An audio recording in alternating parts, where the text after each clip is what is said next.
hit the links cliche for the Minnesota Twins. Game 4 of the AL Division Series. The New York Yankees are now 1 win away from creating a rematch of last year's riveting ALDS. Game 4 plays today right here on Fox. Welcome to the Metrodome along with Steve Lyons. I'm Josh Lewin. Johan Santana's on the mound today for Minnesota, and it seems like mentally a lot of people have their bags packed thinking this thing is done, that Game 4 goes to Minnesota because of Santana. Is that necessarily so? Not so fast. I mean, it seems automatic for Twins fans. He's won 14 games in a row. He's 20-6 on the year. He probably should win the Cy Young. He's been outstanding. But you got to remember, this will be the third time that he's faced this Yankee lineup in the last 11 days. There's not a pitcher alive that wants to do that. And, you know, for the Yankees, this was supposed to be the year of their great undoing. No Clemens, no Pettit in the postseason, but so far, Psycho, the guys who have made starts in this series have been very good. Can Vasquez come close to this today? He is the biggest question mark in that starting rotation. Their starters have been very good in the playoffs. Maybe the weight of those pinstripes are getting a little heavier on his back. He's had trouble with location and trouble mechanically. It's been terrible in the second half. But everybody's talked this year about how you're not afraid of the Yankees anymore. The Red Sox have said it publicly. Torrey Hunter started this series by saying, we're not afraid of the Yankees anymore. But guess what? They won 101 games this season. They're 1 game away from going back to the League Championship Series. So be afraid of the Yankees. Be very afraid. First gratuitous movie reference at 3:22 Central. Way to go. The New York Yankees and Minnesota Twins Game 4 coming up.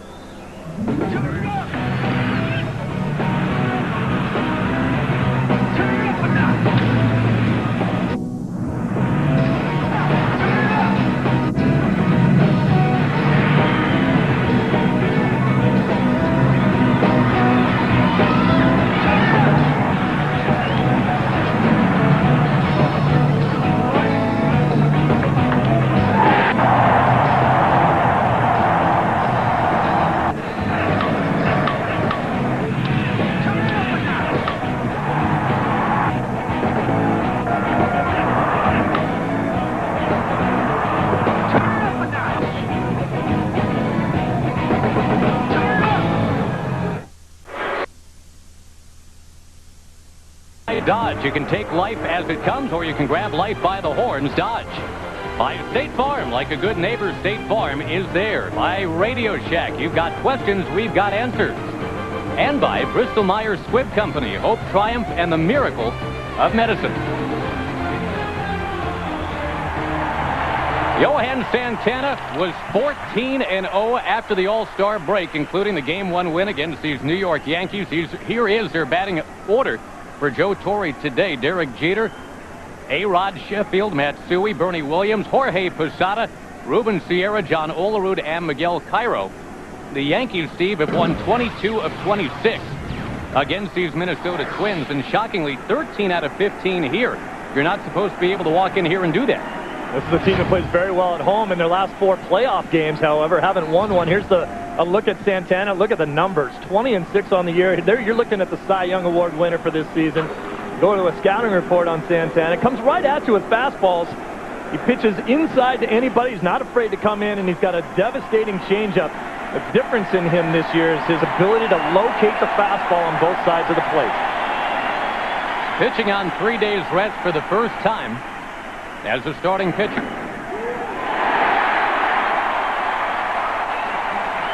You know, 8 weeks into the season, Steve, Derek Jeter was hitting a .189. Johan Santana's ERA was 5.6. Well, how things change.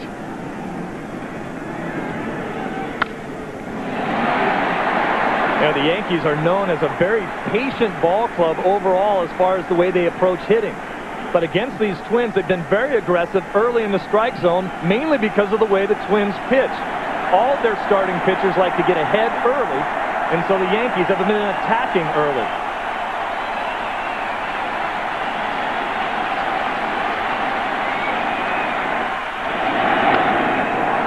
Johan Santana, the AL pitcher of the month for July, for August, and September. And so far, October looks pretty decent, too. Game 1, no feel for that killer pitch, the changeup. Still, he pitched 7 shutout innings at Yankee Stadium. helped out by his defense there with 5 double plays in that game. On appeal, he's out. This is the changeup we're talking about. Just a devastating pitch for him. Turns it over. Jeter out on his front foot. That ball almost hits the plate. Jeter just can't hold back. Looks like a good pitch to swing at when you go for it, and as you swing at it, it just drops off the table. Baseball fans, grab a cold, fresh Budweiser. It's game time. And the old must-win cliche is here for the Minnesota Twins, made necessary by Kevin Brown and company last night. Alex Rodriguez. Conceived the A-Rod that underperformed for most of this year. Gave a virtuoso performance in Game 2 of this series. A-Rod held to an 0 for 5 last night, but 4 for 6 in Game 2 was large. A-Rod just spitting on that changeup right there. Hey, I'd love to underperform at 36 homers and 106 RBIs.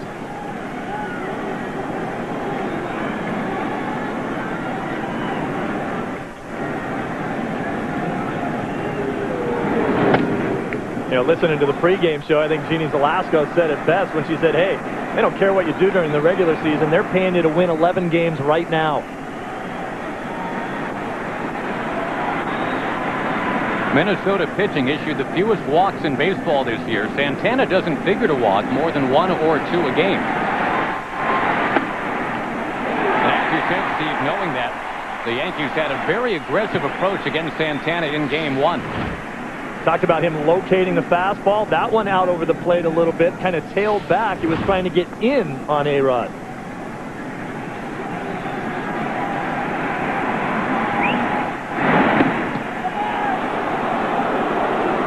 A-Rod is on. Gary Sheffield coming up. Let's take a look at how Minnesota covers the field with today's Minnesota Twins defense, brought to you by State Farm.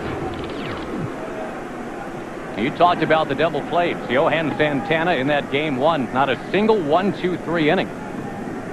But he was backed by a postseason record-tying 5 double plays in that game.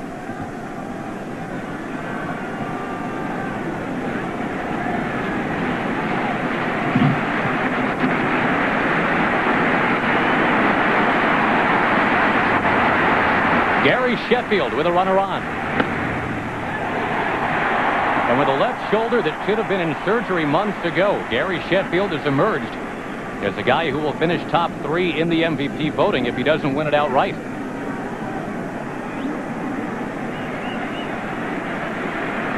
Sheffield took 2 more cortisone shots in the shoulder before this series started. Been playing in pain the entire year. All I know is when he swings, it hurts everybody else. Man, he swings the bat with bad intent, doesn't he? And he punished the American League this year. 36 home runs. 121 runs batted in.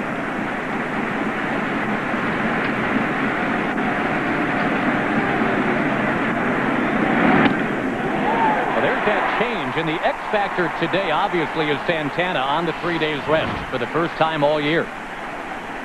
There it is. You get Sheffield out on his front foot a little bit. That's easier to do to Shep than anybody else. He has more movement in his swing than maybe any other Yankee.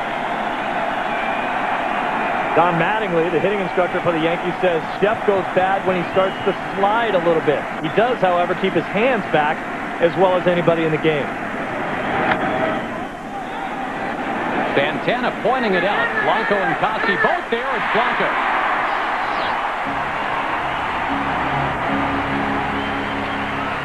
Obviously, the fans very much into it, although the home field advantage has been turned upside down of late here in the playoffs. Let's go to Chris Myers.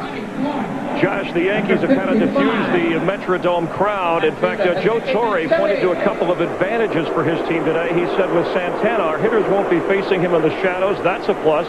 He said his cleanup hitter, Hideki Matsui, is used to playing in dome stadiums. He played there every day when he played over in Japan. And Matsui, of course, did a good job in Game 1 against Santana. In their last 4 home games in the postseason, the Twins are 0-4. And the point about Hideki Matsui, he does have a semblance of success against Santana. 7 out of 14. That's including last year's postseason, this year's postseason. That's why normally Joe Torre drops Matsui down in the order when he faces a left-hander, but because he's hitting the ball so well in general and so well against Santana, he left him in the number 4 spot. And Matsui closing last night with 3 consecutive hits, including the home run off the glove of Torrey Hunter. Look out.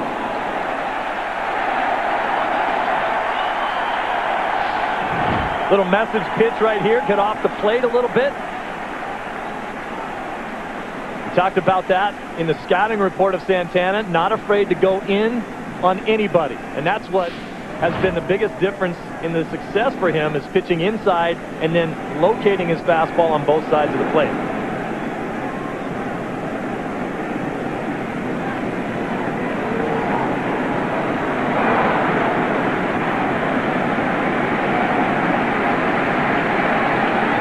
Safe lead at first for Alex Rodriguez.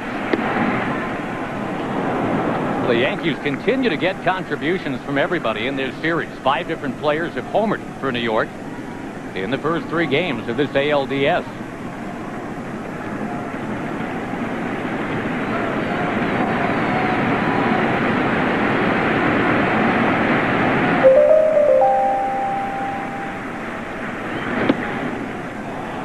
Now the change, not called a strike by home plate umpire Mike Everett.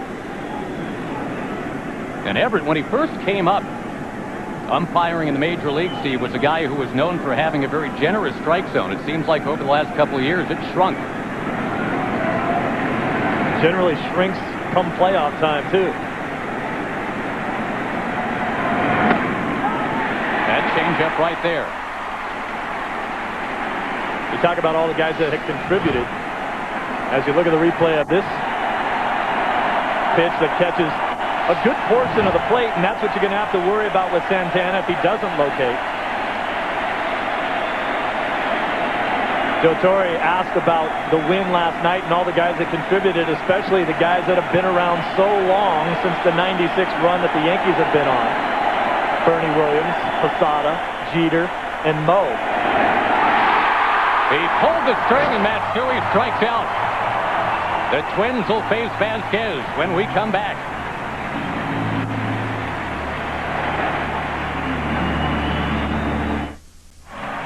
The Division Series on Fox, brought to you by Honda, the 4-wheel drive 255 horsepower Pilot built by Honda. By Stanley, make something great. And by MasterCard. There are some things money can't buy. For everything else, there's MasterCard. There's Javier Vasquez, 14-10, 4.91 in the regular season, but it was a lot better in April, May, and June than it was in July, August, and September. Oh, when you look at the 2 starting pitchers today, one of them, Vasquez, was an all-star. The other, Santana, was not. That's amazing. He's, right now, you look at the scouting report for Vasquez, his mechanics are the keys. Had a lot of trouble with that front shoulder opening up. He's got to keep the ball down in the strike zone and really have the first game jitters. First time he's ever taken a mound in a postseason game. He is facing Shannon Stewart, who rifled a home run against him to open things up here at the Metrodome in a game in August. A 7-2 Minnesota win. Vasquez on the mound. Stewart hit Vasquez's second pitch out of the park. So here we go, 0-1. And we'll see if, as Yogi said, it's deja vu all over again. Into center. Base hit. Now the rest of the Minnesota starting 9. After Stewart, Jock Jones, Torrey Hunter, who leads the team in runs batted in and probably the league in charisma, as we are finding out in this postseason. Justin Morneau, the rookie at first base. Koski, Ford, Guzman, Michael Kadire, Henry Blanco. And you know, Steve, a lot of attention being paid to Santana on 3 days rest today. What of Vasquez on 8 days rest? Well, I don't think that helps a guy to sit out longer than he's used to either, especially a guy who's had trouble mechanically. Want to get into a rhythm.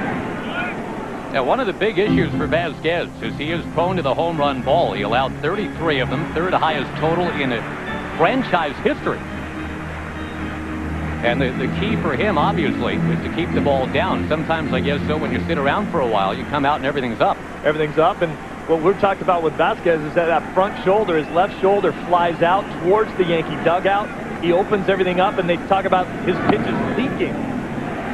Leak back out over the plate. Everything flattens out. His curveball flattens out. His fastball comes up in the strike zone, and everything gets hammered.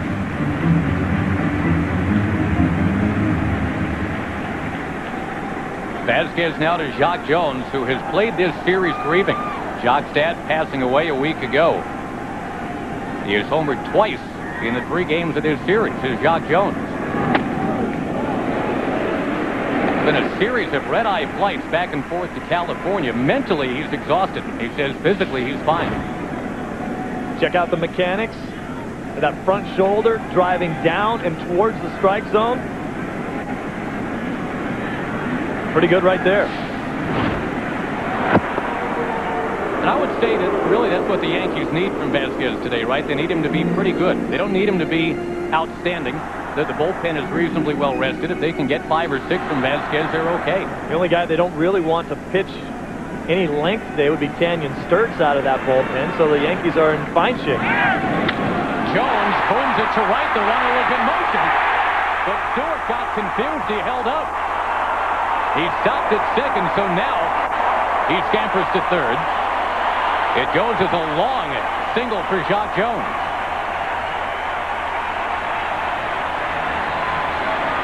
Now, this play will look a little bit odd because this ball's hit so hard by Jones, but it's not hit very high in the air. He doesn't get any lift, and right now, Stewart's not sure if that ball might get caught by Sheffield, so he did the right thing by stopping right there to take a look. He's not going to score on that ball anyway, so he wanted to make sure that he didn't get doubled off if Sheffield makes a great catch and right. And it sets it up for Torrey Hunter, who has said, Steve, we're tired of being the TV show that gets canceled. We are ready to move on. You talk about a guy that can light up a room with his charisma.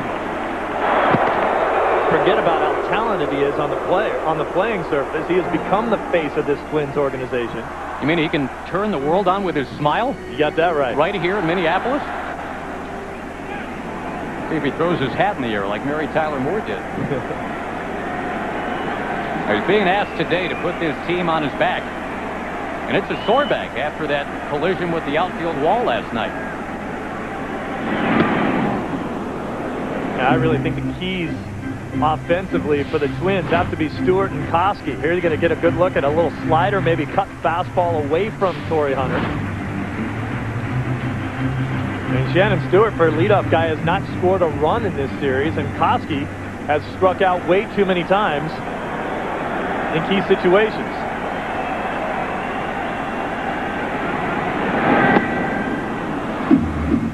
Off-speed stuff from Vasquez. He is quickly ahead of Torrey Hunter. Good location for this pitch. Down and away. Torrey Hunter can't reach it. Out on the front foot.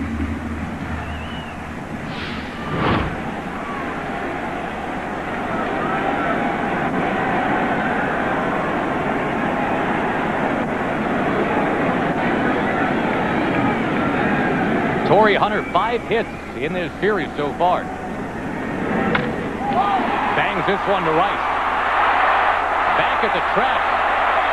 And here comes Shannon Stewart, 1-0 Minnesota. That's what we have here.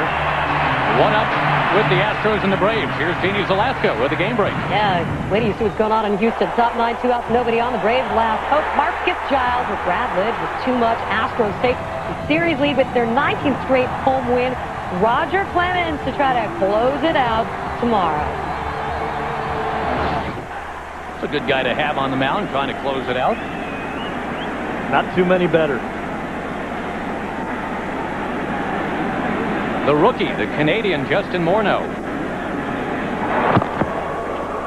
2 left-hand swinging Canadians in a row in this lineup for the Twins. Morneau and Koski, they play the corners. First base and third base.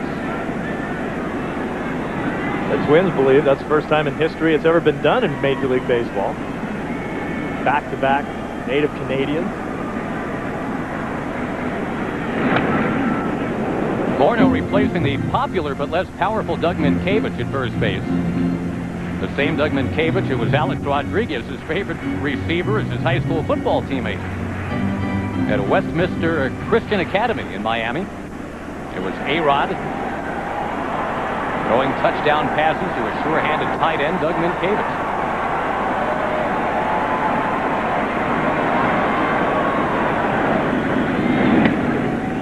Alex Rodriguez reached in the first inning.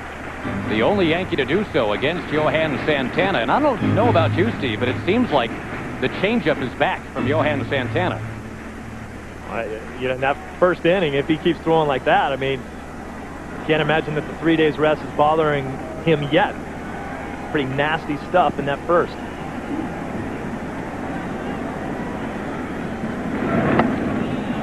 He said he just couldn't get the feel for that changeup on that crisp evening, the game one in New York, but man, indoors today, and as you say, on 3 days rest, and they're very early returns, obviously, 19 pitches, but probably 9 or 10 of those were changeups, and they all look real good. Absolutely. He likes to pitch in this stadium better than anywhere else because he doesn't have to worry about the elements. Joe Torre was talking about the fact that the afternoon start in Yankee Stadium, that his hitters had to deal with the shadows and facing Santana. Not so today.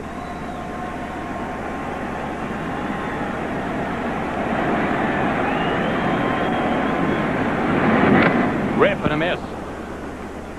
2-2 the count. Chris Myers, what you got? Well, Al Newman, the third base coach of the Twins, told me before the game that because he's so worried about his mechanics, they think they can run on Vasquez. And even with their base running mistakes, overly aggressive in Game 3, the Twins will be proactive throughout the game. We've already seen it in this inning. Yeah, the Twins were belly flopping all over the bases yesterday. Morneau punches it down the left field line. A-Rod chasing. Cannot get it.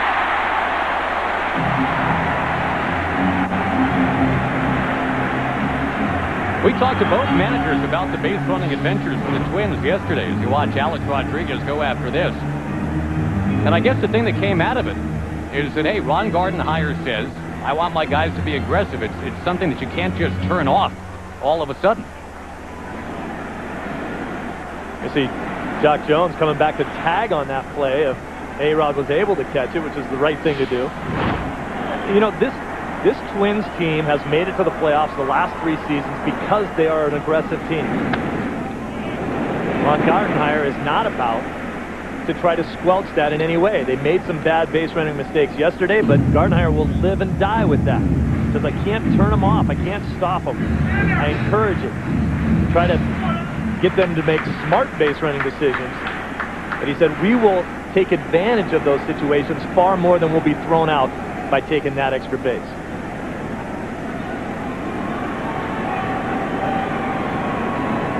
Runner goes. Morneau, a swing and a miss. The tip.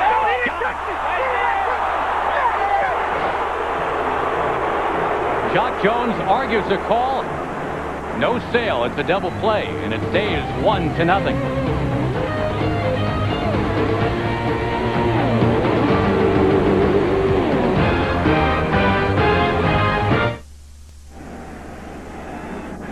Jock Jones insisted he was safe on that stolen base attempt, and we'll revisit that in just a moment. It stays 1-0 Minnesota. Bernie Williams offers at the changeup. Johan Santana has streaked to the top of the AL pitching charts with a breakout season. That paralyzing changeup, but as you said, Steve, also that sizzling mid-90s fastball to go with. A lot of changeups early. That's his go-to pitch. It's his out pitch. But it's really been set up by how well he's thrown his fastball all season.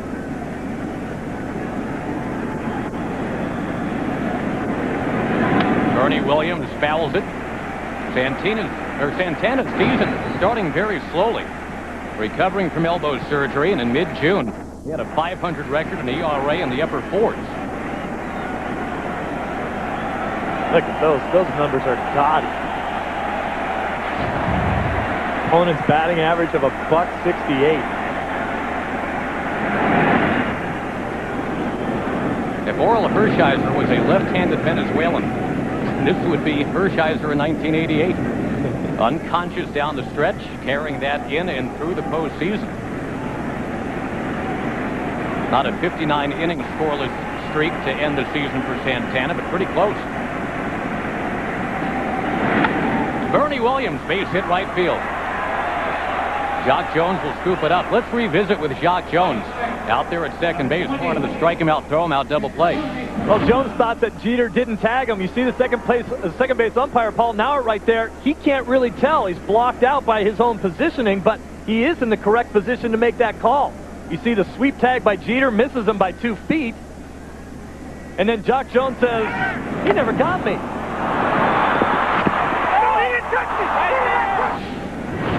You're right, Jock, he didn't. The phantom swipe tag. That's really one of those plays because the ball was thrown on the first base side of second base. It took Jeter out of position, which made it a much tougher call for the second base umpire to make. He was in correct position to make the call, but the play took him away from being able to see the right call. Paul Nauert, the second base umpire, 1-0 the count to Posada.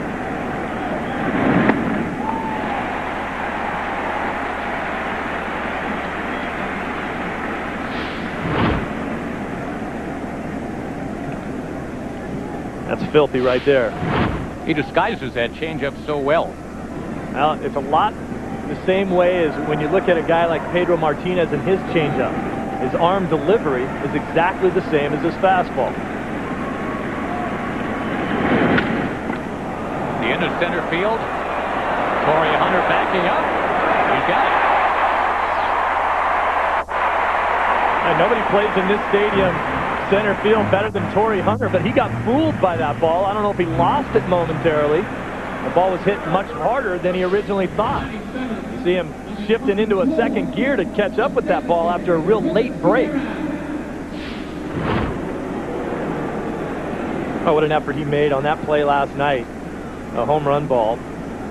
He seemed almost embarrassed that he didn't actually make that catch. He had it, then he whacked into the wall out there, and the ball came out and went into the first row. Hitting that wall was like getting hit by a Peterbilt. Ruben Sierra steps in, runner on, 1 out. Yeah, he hits the wall right where the wall gets solid here in the Metrodome. Oh. Ball was in his glove, and then when he hit his arm on the wall, it came out. They were concerned for his health at one point, but after they realized he was okay, Jacques Jones came over and said, you know, I was a safety in high school, and I hit harder than that. Well, the way Torrey Hunter plays center, I mean, he's kind of like a free safety. He goes so deep into left center, so deep into right center, and that allows Lou Ford in left to play closer to his line, Jacques Jones in right to guard his line. One of the premier center fielders in the game today, there's no question about that, and from left center field to right, the wall is very forgiving, so he can run dead on into it. Right about where he hit in left center, right here is where it starts. It gets much harder, and it's a solid wall. Running into that thing's no problem. Well, meantime, the count 3-0 to Ruben Sierra, who does not have a hit in this series. Although, as Santana can tell you, he came awfully close, leading off the bottom of the 7th in Game 1, yanked one down the line that originally was called a home run. They reversed it. Umpires got together and made the right call.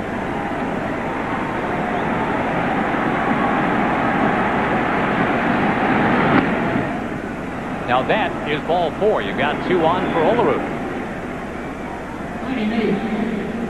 Santana has never allowed a home run to these New York Yankees. Now into a 37th inning of work. Don't forget, later on, 7:30 Eastern, we've got the National League Division Series. Game 3, the Cardinals and the Dodgers. Matt Morris, Jose Lima, presented by the all-new Dodge Dakota. Those are some guys that have been allowing home runs this year, too. We talked about Vasquez giving up 33. Morris and Lima also have given up about that number.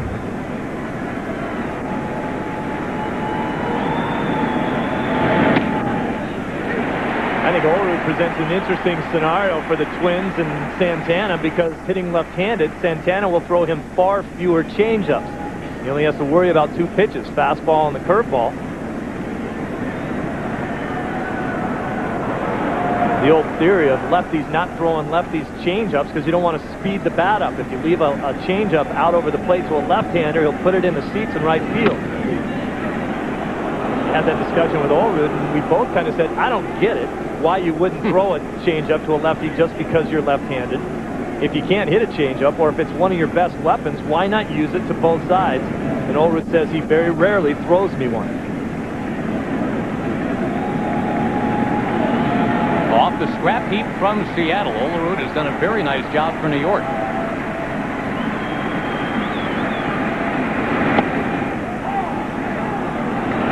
Matter of fact, the Yankees have done a real nice job importing left-hand swinging former Seattle first baseman. They won 4 World Series with Tino Martinez.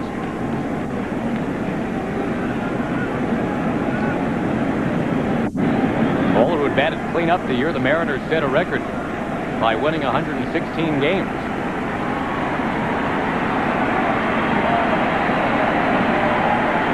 Runner going second at third, and Allrood pops it into foul ground. Koski chasing is out of room.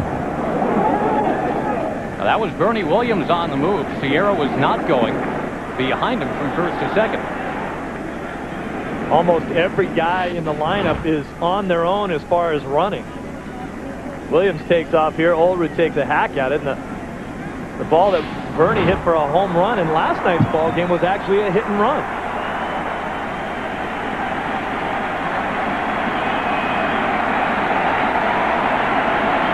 Now the Yankees had a big second inning with the bottom of the order being the catalyst last night. Trying to follow form here with 2 on. Got it.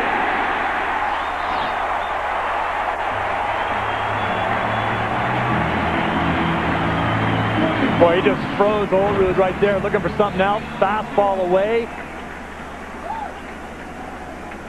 Allrood knew it.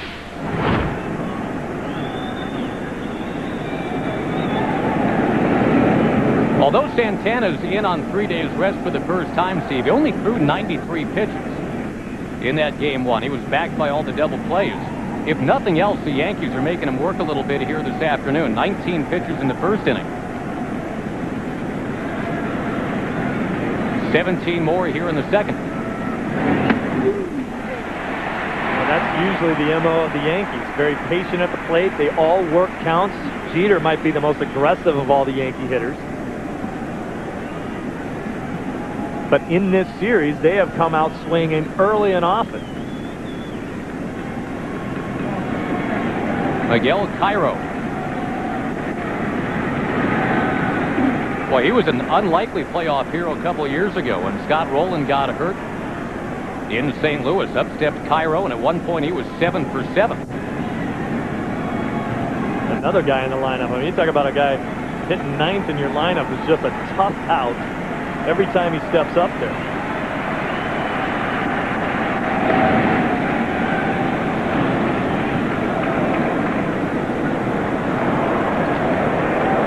Williams singled, Sierra walked. Miguel Cairo played every day in September for the Yankees. He hit about 350.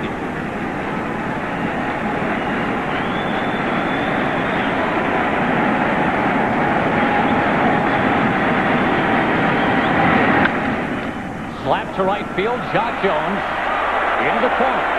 And Santana is out of the inning.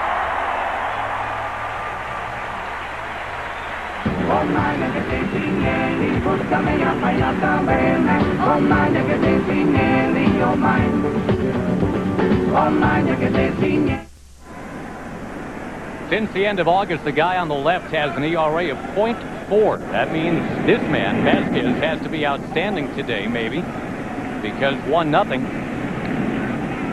with Johan Santana on the mound. Well, that might feel like 4-0. He keeps pitching the way he has.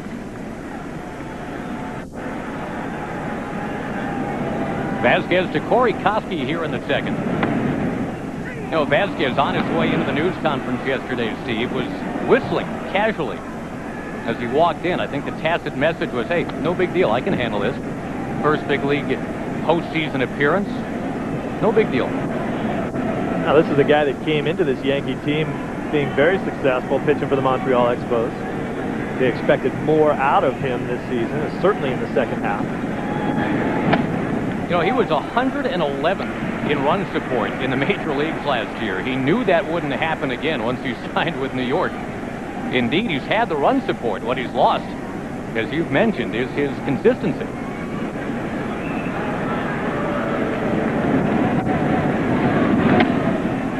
In too tight.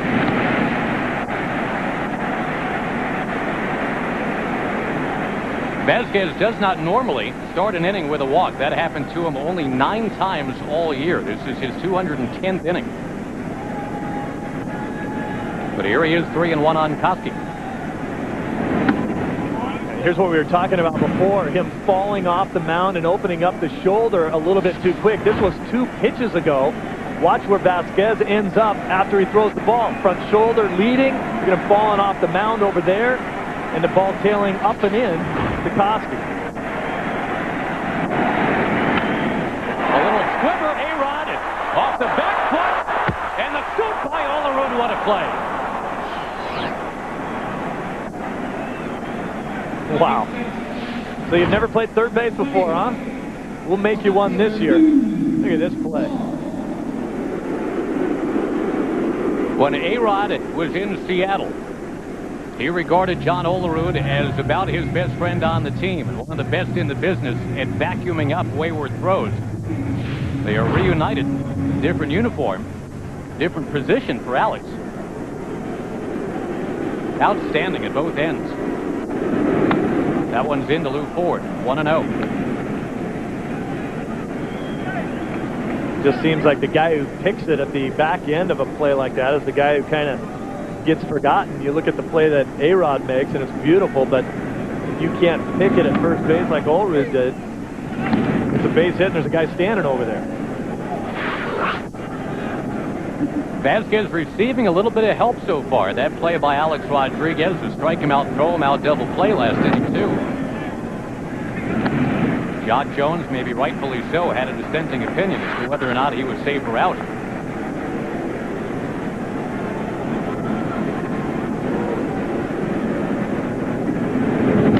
Did it clip him? Yes, it did. Hey, watch that whole at bat by Ford. It was almost like he didn't care if he got hit. The first pitch was up and in, and he almost tried to move into it. That one, he certainly wasn't trying to get out of the way of.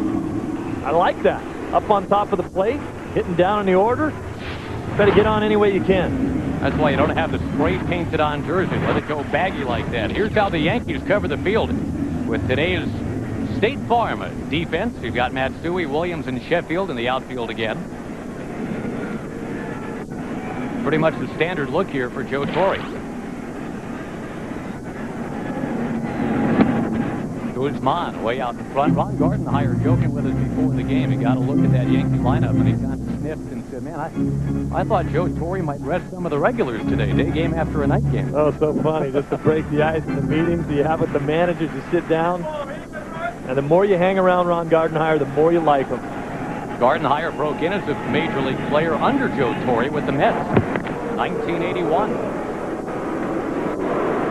We asked Torre if he thought there would be another guy out there that could manage this team, speaking of the Twins, better than Gardy has done. And he says, I don't think there's anyone out there. Torre said he might have been pulling his hair out if he saw some of the things that went on in yesterday's ball game. And Gardy said, that's my team. I don't know if there's a manager in the big leagues that truly loves his players and supports them like Ron Gardenhire does with the Twins.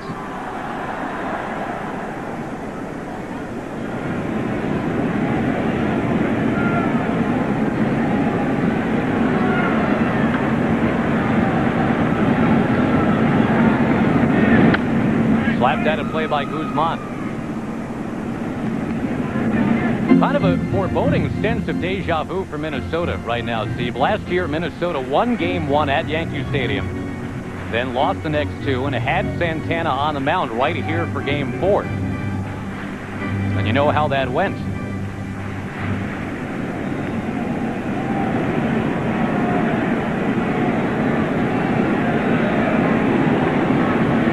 Ford's got 20 stolen bases on the year.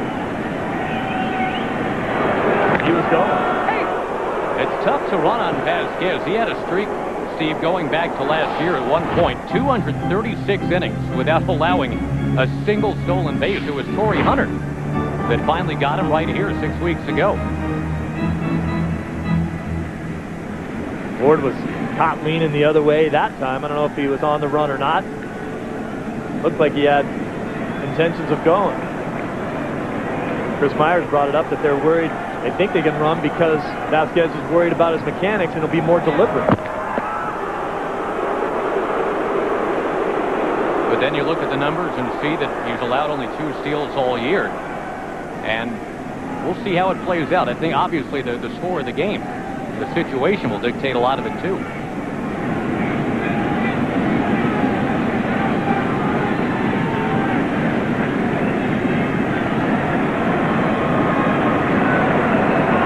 Ford is going. Posada is throwing, not in time. He just had a great jump right there. Vasquez fairly quick to the plate, as you mentioned, but a tremendous jump by Ford off first base. Posada could have put this ball in his back pocket and said, I have no chance of getting him. Why even throw it down there? So just the 3rd steal he's allowed all year, 2 of them at the Metrodome.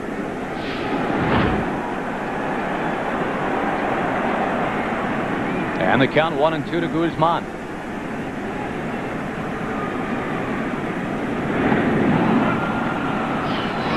Two out.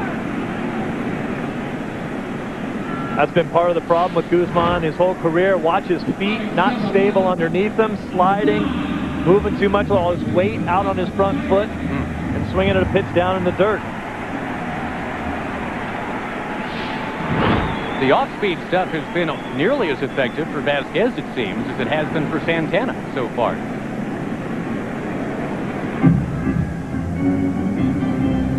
But again, you've got so little wiggle room with Santana on the mound, allowing, again, on average, about a run per start. And that's going back to July.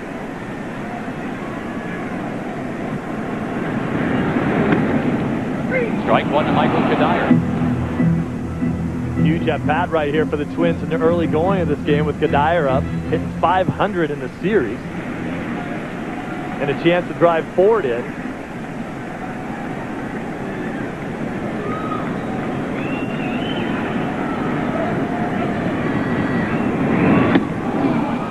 Wild to swing right there. And you know, the crowd doesn't exactly seem real willing to stand up and wave those hankies right now.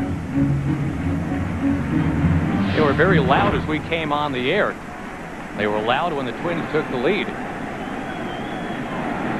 This is a crowd that's known for being loud, and you're right, very quiet with an opportunity to score right now.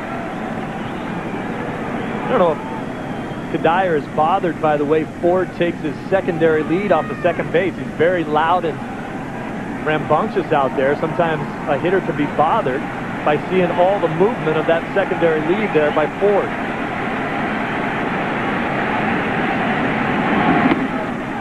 Off speed again, and down he goes. Maybe the fans knew something.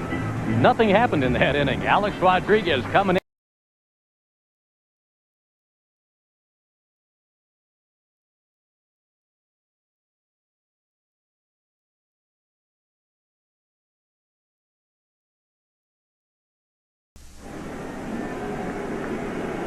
Johan Santana back to work in Game 4. Twins win. It would send this thing back to the Bronx tomorrow for Game 5. Winner take all at that point. And the winner moves on to face the Boston Red Sox. Derek Jeter continues to cement his stature, Steve, as the one guy in baseball who, in games that are big, does the things that are little. The not-in-the-box score stuff, which is what the winning run in Game 2 was all about. Jeter, the quick retreat to third base on Matsui's liner to right. Not only that, how he approached that at-bat to get on. That bat previous to that. Against Joe Nathan, he went up there with nobody on and tried to jump the yard and win it by himself. In the at-bat that won the game, he worked Nathan for a walk ahead of A-Rod. He has always showed in the playoffs why he is such a special player.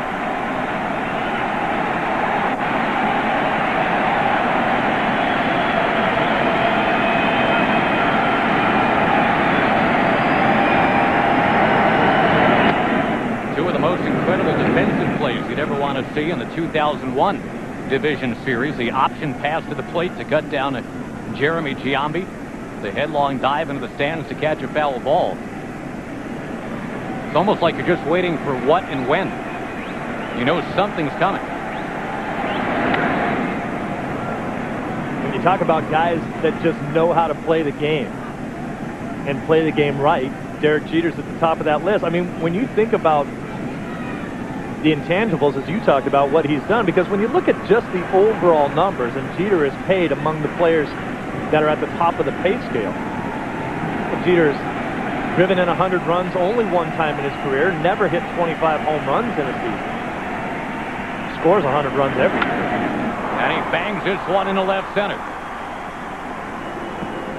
Well, the Yankees working the count more in this game against Santana. They've got their second hit against Santana. Jeter and A-Rod at the top of this lineup now, and it wasn't always that way. They have flip-flopped, moved things around in the lineup, and now that it's Jeter 1 and Alex Rodriguez 2, that has been just an electric way to start ball games for the New York Yankees. And Rodriguez feels very comfortable in that number 2 spot, hitting between Jeter and Sheffield. Who wouldn't? Yeah. But he feels like he actually has better chances to contribute to this team in the number 2 spot than he does when he's like 3, 4, or 5 anywhere in that part of the order. The irony of that, I suppose, a few years ago, there was that magazine article where A-Rod kind of took a swipe at Jeter, saying, yeah, you know, you get to hit in that number 2 spot. That's a real cushy spot. I wish I had that luxury. Well, now you do. Now he does, and Jeter's in front of him.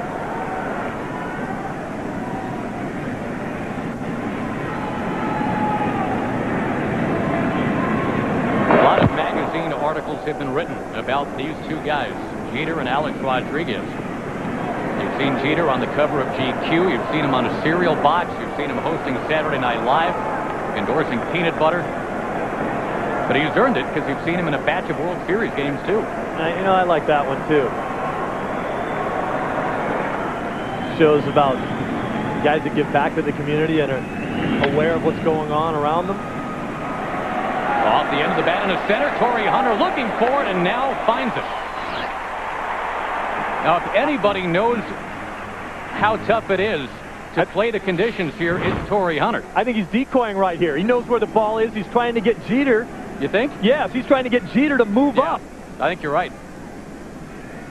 He's acting like he doesn't know where it is, and he knows exactly where it is. He was hoping, see, you get the smile right there saying, I'm going to try to get you to move up there. The telltale smile right there. You're right. Derek's not biting for that at all. Great move.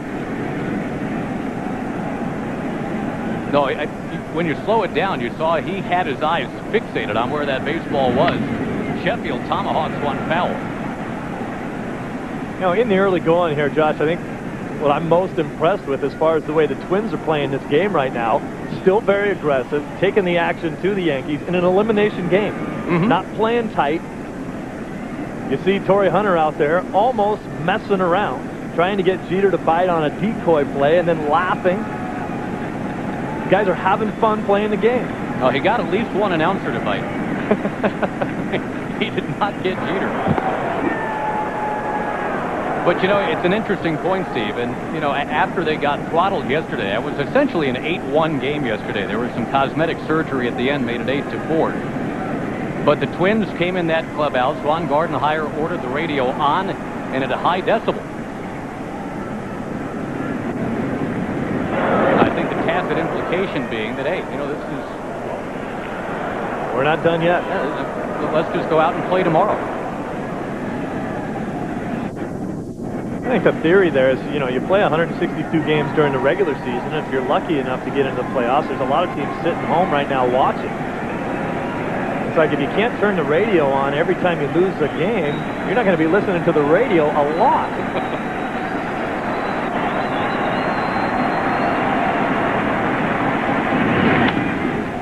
Vicious cut by Sheffield, but this is the pop-up.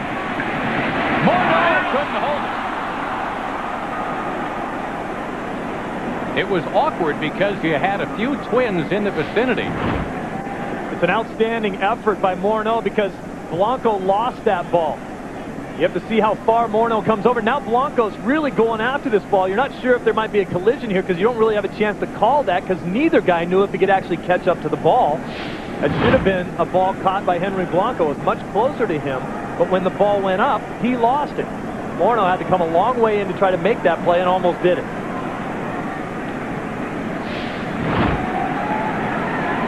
Tell you what, though, the one thing that a play like that reminds you of is pitch count regarding Santana. Now it takes an extra pitch or two, or you never know how many to get through this inning. His 49th pitch of the afternoon is due. And the only reason you and I are even dissecting and discussing pitch count is because for the first time in his career as a starter, Santana's in on 3 days rest.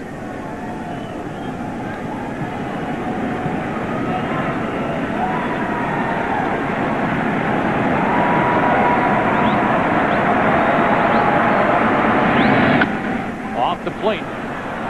Kadire, underhand toss to get him.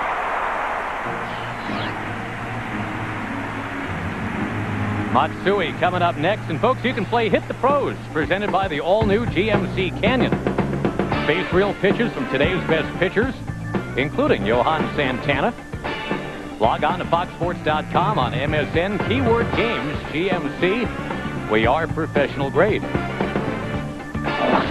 That was a nice little play by Kadire there playing second base. I think the world was introduced to Michael Kadire a couple of seasons ago in the playoffs when he was playing in the outfield. He originally signed as a shortstop. He lost 15 pounds this offseason because he lost nearly 90 games last year to hamstring injuries. Wanted to be more mobile, and now he ends up being a second baseman because of the injuries to Luis Rivas.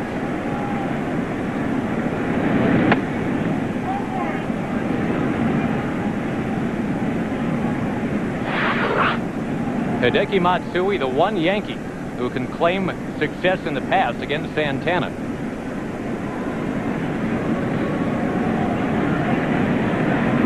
Couple of hits in game one, 7 out of 15 now overall against him.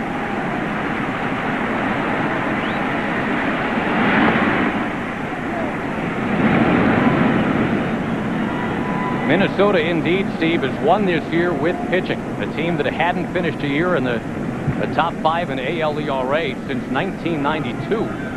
Well, thanks to Santana, they were right out in front this year. They're a National League team playing in the American League. Pitching and defense dominates. They only have 2 guys in their entire lineup that drove in over 80 runs. Down the stretch this September, on into October, a lot of the scouts you talked to said, watch out for Minnesota. If they're going to represent the AL, though, in this year's World Series, they've got to get past 2 teams with 9-digit payrolls. The Yankees and Boston.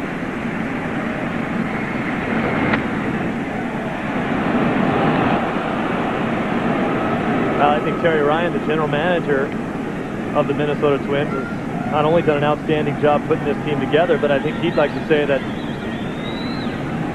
they like to think they spend their money smart. They just don't have a lot of it to spend.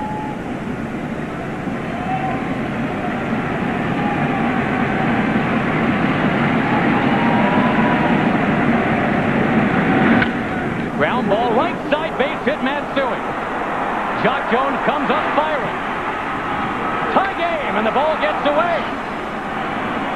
Matsui to second base. It is 1-1. We talked about it, Steve. Matsui, lefty versus lefty. You wouldn't think that that's the kind of matchup that favors the Yankees. But he has delivered time and again against Santana.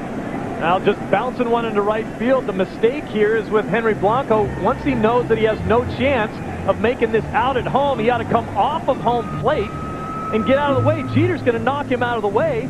The ball kicks away. Now you have a guy in scoring position again with 2 outs. Where if he just would have come off the plate, he knows that Jeter's going to be safe easily. Get out of the way. Jones trying to throw out Jeter has already been a memorable snapshot in this series back in Game 2. Second try at it, Jock Jones didn't need a cutoff man this time. And the error is going to be on Blanco.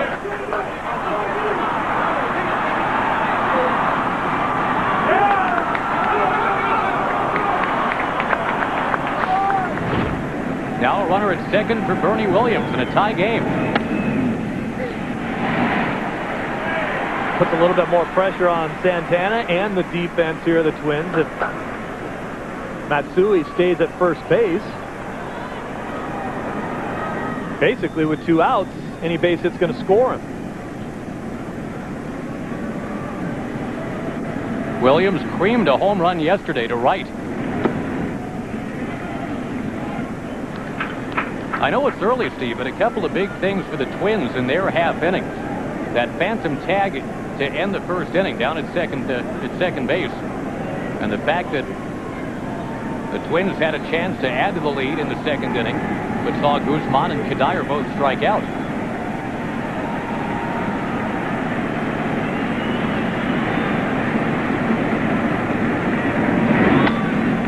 In the air. No deep this time from Torrey Hunter. And that'll do it. Big 2-out hit from Matsui. Shannon Stewart will be among the Twins coming up when we come back to Minneapolis.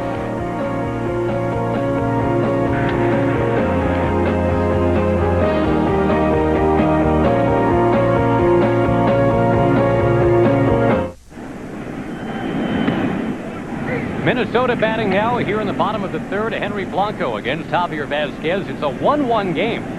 The Twins with a sac fly from Torrey Hunter in the bottom of the first. And a big 2-out hit from Hideki Matsui got the Yankees even.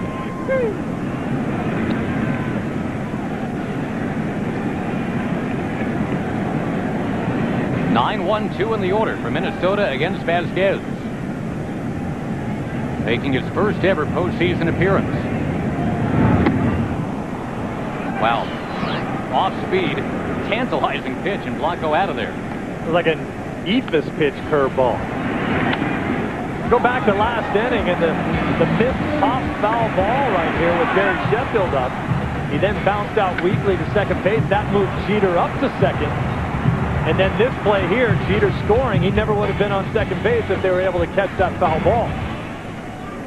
The Twins have used base hits like the one you just saw as a weapon ever since they have been in the Metrodome. The Yankees, though, over the last couple of games, as Stewart takes down and away here, it seems like the Yankees have used this field more to their advantage than Minnesota has. They cornered the market on little ground ball singles that dripped into left field yesterday. And on this turf, even though it's changed, it's not the AstroTurf anymore, it's the field turf. Sometimes, I guess, that's all you need, right? Just beat the ball on the ground and run. Every player likes this turf better. They didn't at first. It took a while to mat it down and get it to settle a little bit. Looks like grass. The old turf was so springy that if you hit a little looping fly ball into a short outfield, you could get an easy double because it would bounce so high you could keep running while the ball bounced. It took too long to get to the outfielder in order for him to throw you out. Fastball rings the corner, 2-2 the count to Stewart. Location, outer half, pretty much hits the glove.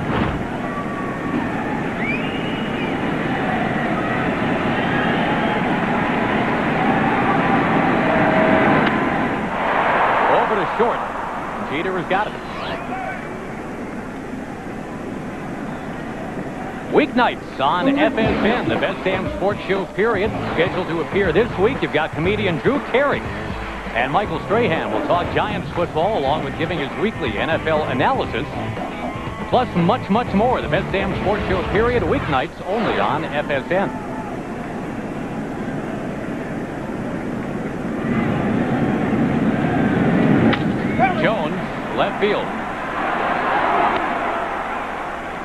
not much of a rally for the Minnesota Twins. They went quickly and quietly against Javier Vasquez.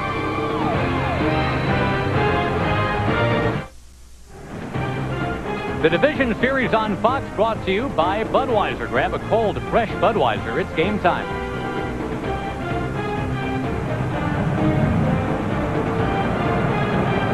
Minnesota grabbed an early lead for Johan Santana. For the Yankees, for whom patience has been a virtue, Steve Lyons, they have worked Johan Santana to almost 60 pitches through 3 innings. They have tied the game.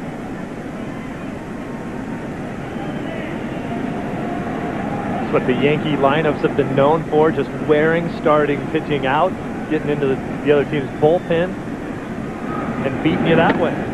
You're talking about a team that had 61 come-from-behind victories that set a new Major League record this year, and so far have 2 in the postseason already. Posada, Sierra, and Olerud here.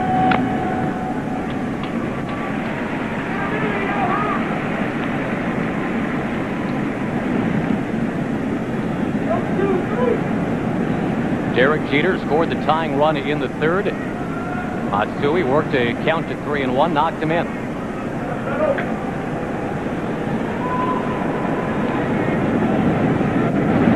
Ripped into left field. That is foul.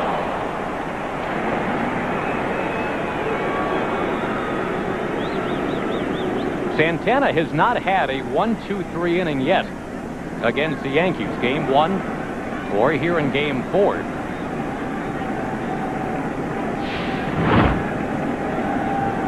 Posada. Who loves you, baby? Hey, you got that. Keep it fair next time. I don't think that is the case, but it used to be. Ted Williams used to talk about this, where if you foul a pitch off straight back, you sometimes could smell the leather. As it hits your bat, you could smell it burn. Not enough. He had a great pair of eyes. He had a great nose. Exactly. He didn't foul off many pitches. That's the truth. Here's the 1-2.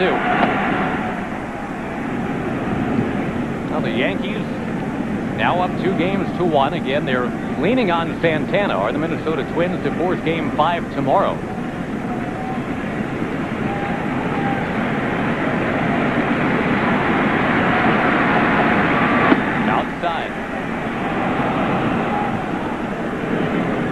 He was getting the changeup over the first couple innings. Missing with it more now. Let's see what he does on 3-2.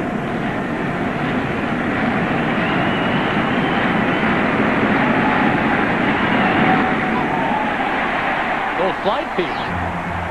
Something new. Changeups and fastballs, so pretty much for Santana. Here's Scooter to tell you about the fastball. This is Scooter. When Scooter really wants to scoop, it's time for a little heat. The pitcher just rears back and throws me as hard as he can. A good fastball comes in so fast, that hitter has no time to react. Stay right. And the fastest fastball has been clocked at 94 for Santana today.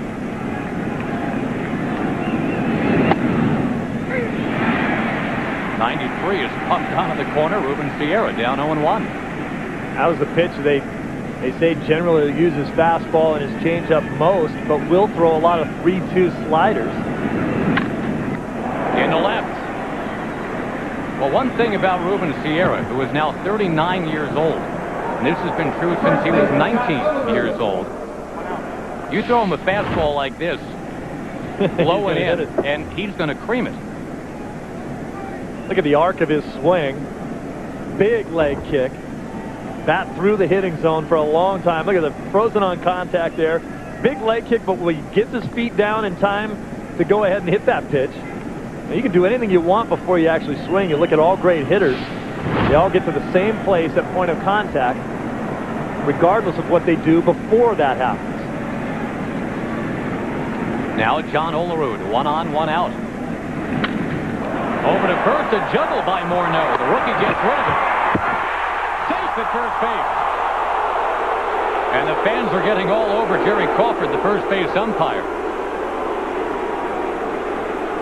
But it was the juggle by Morneau that even made it an issue. That little bobble right there cost him some time. The throw back from Guzman. And Olerud was safe. And again, it gets the pitch count up there for Santana, not being able to turn it.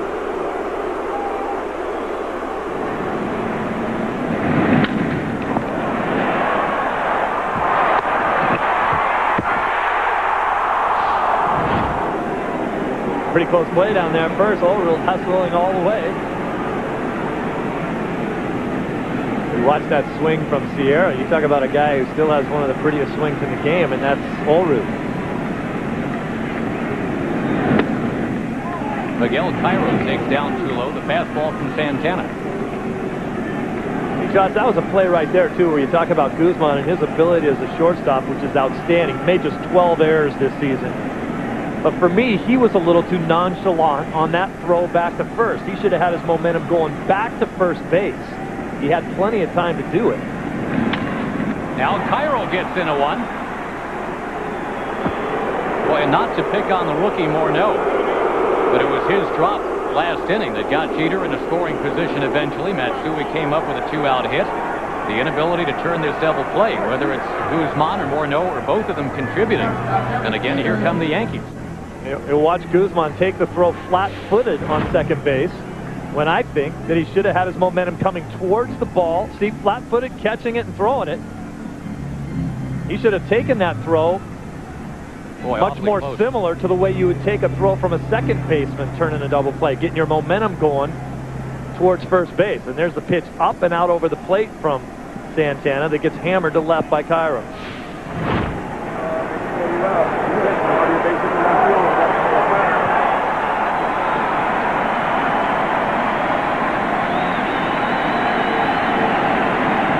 Derek Jeter, a career .373 hitter in Division Series play. Strike one.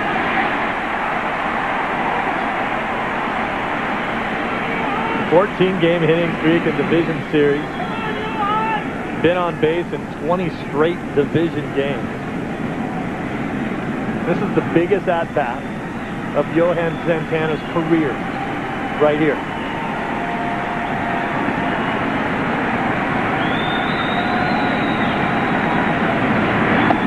And the Yankees, who were so aggressive against Santana in Game 1, again have been so patient here today. 70 pitches now.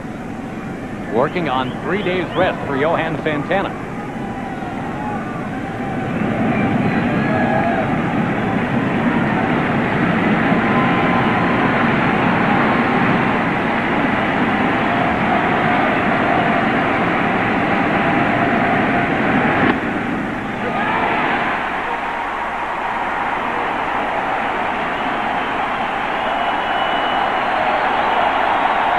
The crowd is into it. 1-2, the count to Jeter.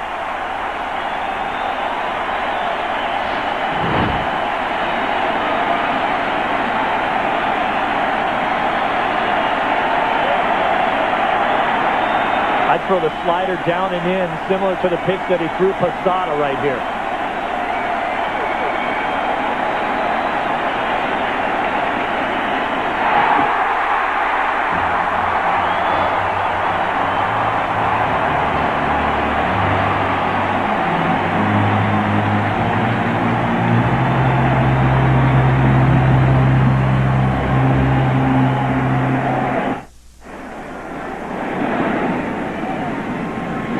Leads it off in the bottom of the 4th inning. The showdown you just saw was classic between Derek Jeter and Johan Santana. Santana winning out. And you called it, Psycho, going into that bag of tricks at the end. Known for his fastball, known for his changeup. He pulled out the slider and down went Jeter. I think he's done a great job of saving that slider for situations just like that. Got Posada with the pitch earlier in that inning. Came back with it to Jeter. Now the Twins trying to use that as some momentum. They've got 3, 4, 5 in the order here against Javier Vazquez. And so far, Vazquez has acquitted himself pretty well. Kind of a stumble start. 1st and 3rd, nobody out in the 1st. But this is a 1-1 game. I think the Twins need to do something to get this crowd back in it. You're talking about 55,000 people here. looking for a reason to erupt.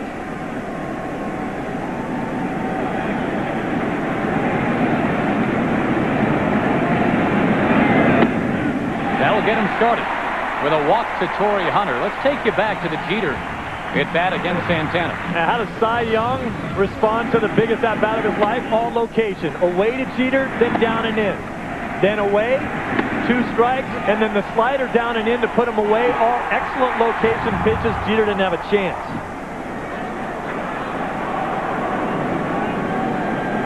And again, it has not come easy for Santana today. It really didn't in game 1. We mentioned no 1, 2, 3 innings.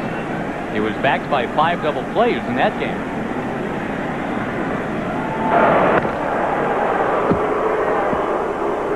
Now, we talked about the aggressive play of these Minnesota Twins, but if you think about it, over the last couple seasons, they don't steal as many bases as they used to. They still play very aggressively. Hunter had 21 stolen bases on the season, got caught 7 times. Jock Jones got thrown out in earlier in today's ball game. He got thrown out 11 times during the year.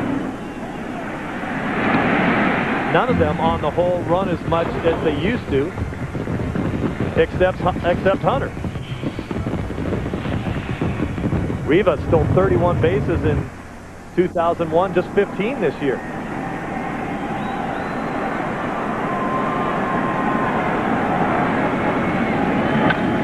Justin Morneau skies one into right field. Sheffield having a tough time finding this one. And that's no deke at all. That is flat out being confused. Morneau tiptoes into second.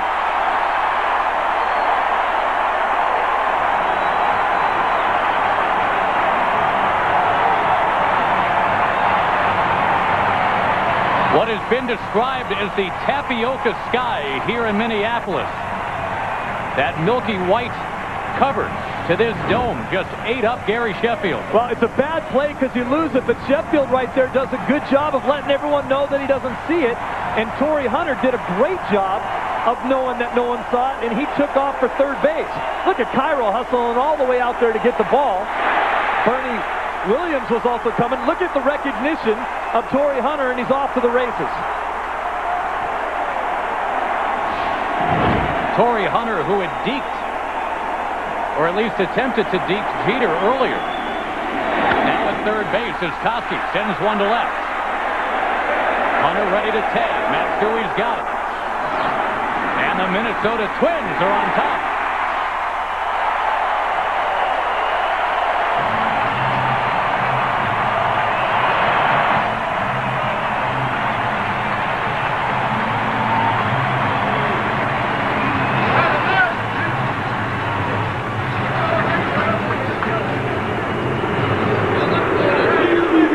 With just 71 RBIs on the season, has driven in 100 for these Twins. As you look at the split screen here, Hunter with a great jump.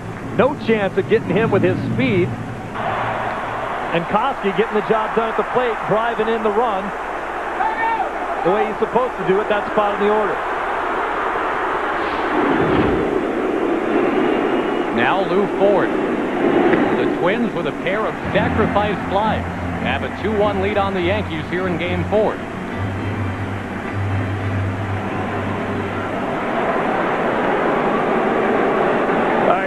Steve, Josh, I'm located in the camera well down the right field side near where Gary Sheffield is. The ball, when it went way up towards the Metrodome roof, it went up by a set of lights that are not turned on. Out, so it was difficult to see for Sheffield. It looked like it went in front of those lights and then cleared underneath. So it wasn't just popped up in the white ceiling of the Metrodome. It was a tough angle, and the set of lights that are not turned on could have been a problem for Sheffield. That's what you look at when you look up at the ceiling. Number one, it's very light colored. It looks like a baseball, and then you see all those holes in the ceiling as well that kind of mimic a baseball as well. Try to look into that bank of lights and try to catch something. It gets a little difficult as well.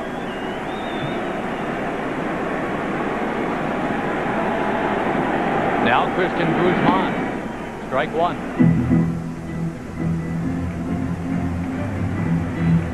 We asked earlier, where's that a home field advantage for the Minnesota Twins?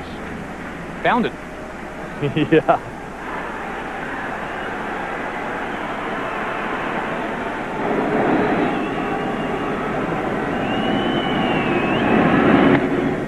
That one is sporting outside the Guzman.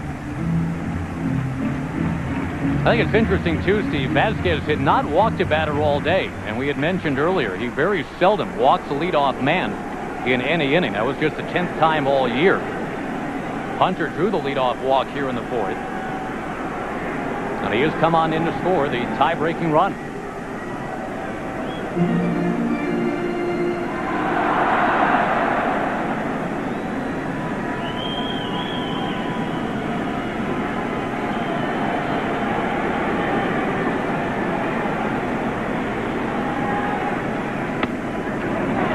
The 4th inning last year in Game 4 is where it all went horribly wrong for the Minnesota Twins. They gave up a 6 spot. Santana was the guy that was victimized. But in the 4th inning this year, Santana tiptoed out of trouble, left 2 on in the top of the inning. Hey, look how that run scored. It was the leadoff walk that hurt him, but it's not like Vasquez has been getting hit hard in this inning. Wow. Yeah, that's the second time Guzman has had that kind of swing against that pitch. It's almost like an eephus breaking ball. He's taken a lot off it, just floated up there, and look at Guzman way out in front. It's been the trouble of his offensive skills his entire career is that he can't keep his feet under him. Such a great story Guzman is, though. Didn't even play baseball until he's 15 years old, signed at 16.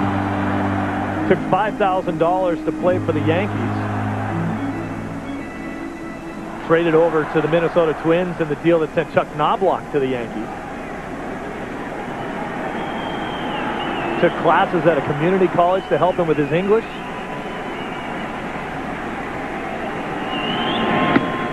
Yeah, and the Twins these last few years hoping they could get into the World Series for many reasons, Steve. I think one of them, they would love to provide the national stage for this guy. You never hear about him in a league of Jeters and Tejadas. He has been a solid player for these Twins.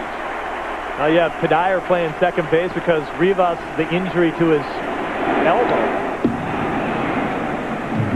A lot this year has been said about the up the middle combination of the Los Angeles Dodgers with Cora and his tourists. Some of the more slick fielding infielders you'll ever see, but Rivas and Guzman up the middle for these Twins are equally as unbelievable to watch defensively.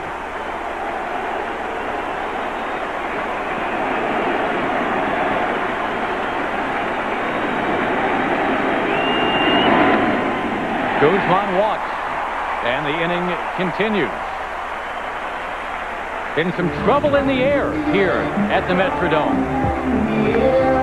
The decoy, and then the irony of that decoy as Hunter's on first base, and then Sheff can't find it.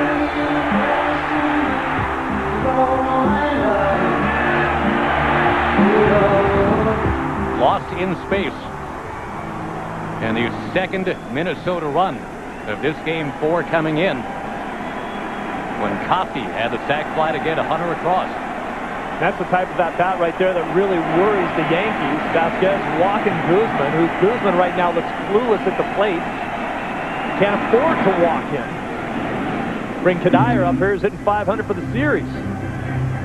Although Kadire was up a couple times with 2 men on yesterday early in the game, a chance to get the Twins, I guess at that point, back in it. The Yankees had an early 3-1 lead yesterday. Here's another chance to come through with 2 on.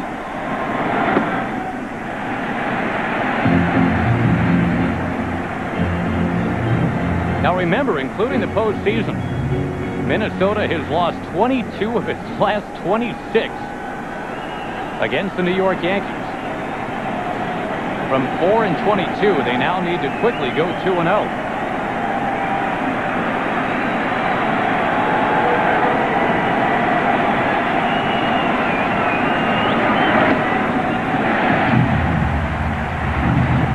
There's some sizzle on that fastball, but it's not getting over. 2-1 the count. Hey, he is really struggling with his location right now. I mean, they're hoping he can get out of this inning. Here comes Mel Stottlemyre to talk to him, but I would not be surprised to see someone starting to stir around in that bullpen for the Yankees. Stottlemyre's just coming out right now saying, look, get out, throw a ground ball right here. Get out of this inning. Maybe we can regroup for the next one. And as they talk baseball, we remind you about football. Fox NFL Sunday returning with a doubleheader, beginning with America's #1 pregame show. Then the Giants and the Cowboys renew their bitter rivalry. Both teams trying to keep their winning streaks alive. Then the Rams going up against the undefeated Seahawks in Seattle. Or other regional action. Minnesota, the Vikings on the road at Houston. Fox NFL Sunday begins tomorrow at noon Eastern, 9 a.m. Pacific in Fox Sports High Definition.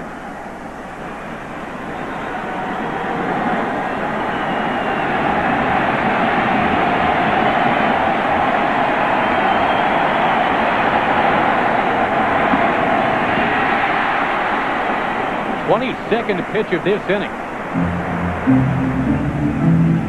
Vasquez had held it together through a rough first inning. That strike him out, throw him out double play was key.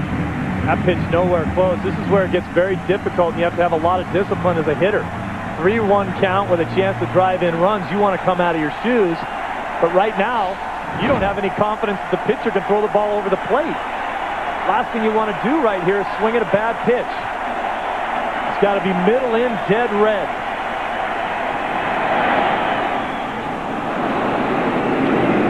Breaking ball. He flipped it right in there. And Blanco's on deck. Henry Blanco has never really come close to hitting Vasquez. Had a horrible at bat in the third inning. I would think you don't want to let Kadire now with the runners going have anything too big and juicy to get a hold of here, even if it means a walk.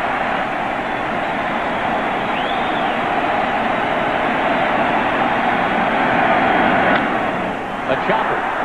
Vasquez has to get over there. He does.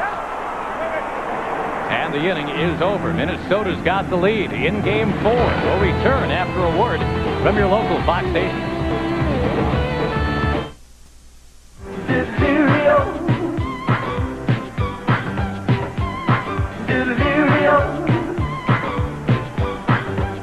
I'll get delirious whenever you need it. You gotta think of The soundtrack from a Minneapolis native. Is he Prince or the artist formerly known as Prince now? I can't even keep that straight. I think he's back to being Prince after being a symbol for a while. That's what you need, is a symbol. A-Rod against Johan Santana. 2-1 Minnesota in Game 4. Don't forget, later tonight on Fox, when this one is over, you'll see the Dodgers and the Cardinals.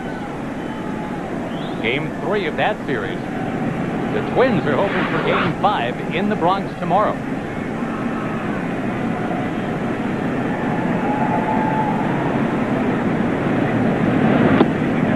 Alex Rodriguez arrived in New York just before spring training.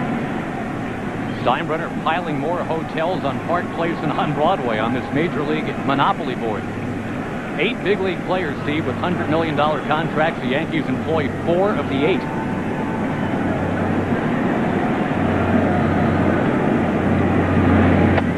And he is trying to prove, Alex Rodriguez is, that he is not just icing on the cake. Game 2, he went a long way towards proving, yes, he can get a big hit in a big game.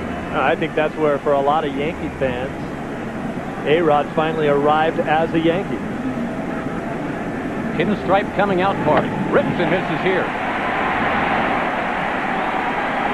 See, this is what makes Santana tough. He can run that fastball up in the strike zone and then come back with a pitch that looks exactly the same that happens to be the changeup. Up around the letters. And because you have the changeup in the back of your mind, you can't catch up with that fastball.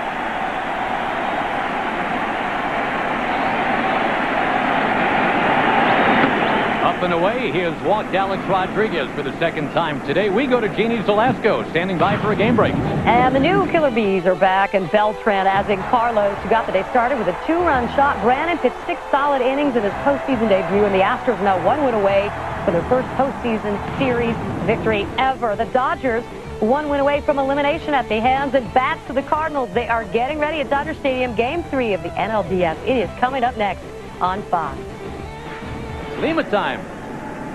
Big start for Jose Lima. A shot in the arm he has been for that organization this year.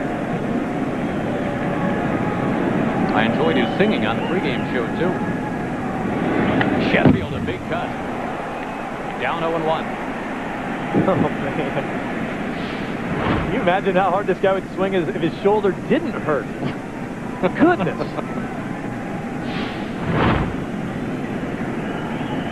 Steve, that swing you saw moments ago, Sheffield told me before the game, that's when his left shoulder that's been hurting him so much bothers him the most. When he swings and misses, he had the cortisone shots before the playoffs. He said they have worn off. He takes medication each day, but it wears off by the time the evening rolls around. And I asked him, I said, well, if it hurts when you swing and miss, how do you handle the pain? He said, well, I just can't swing and miss. I need to swing and connect. Chris, you kidding me? When he swings and misses, it hurts my shoulders. Two vicious swings here. And he is down 0-2. I just think the amazing thing about Sheffield and what he's been able to accomplish in his career is that he rarely gets fooled and swings that hard.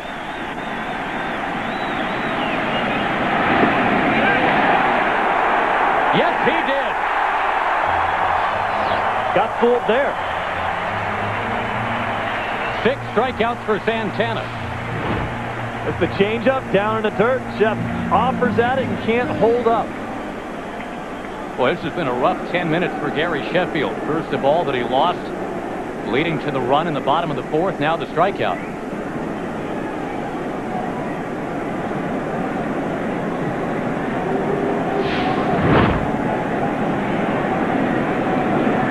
With this particular part of the Yankee batting order, it's tough not to wander into that Yankees versus Minnesota seen as a morality play kind of thing. Big market versus small market. Runner goes. Blanco fires. Head first slide. Timeout. Call timeout. Alex Rodriguez not only calls timeout, he calls his second base umpire politely by his first name.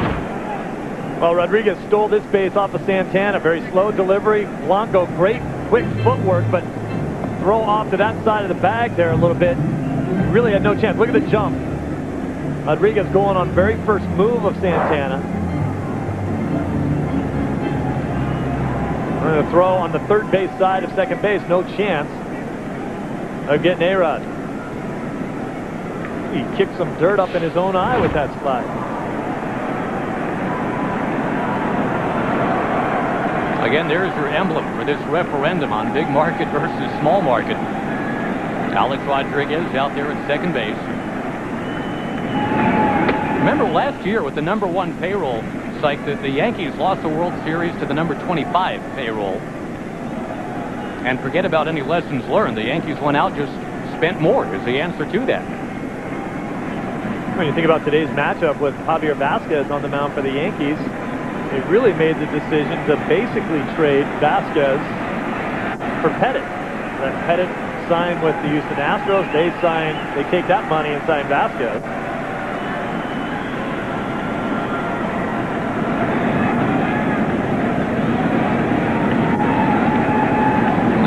From Japan, Matsui. I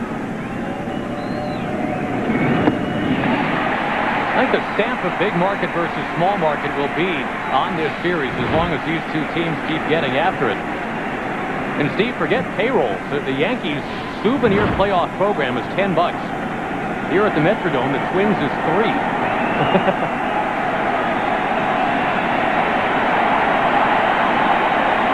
And the Homer Hankies are free, aren't they? They're being waved right now with a couple of strikes on Matsui.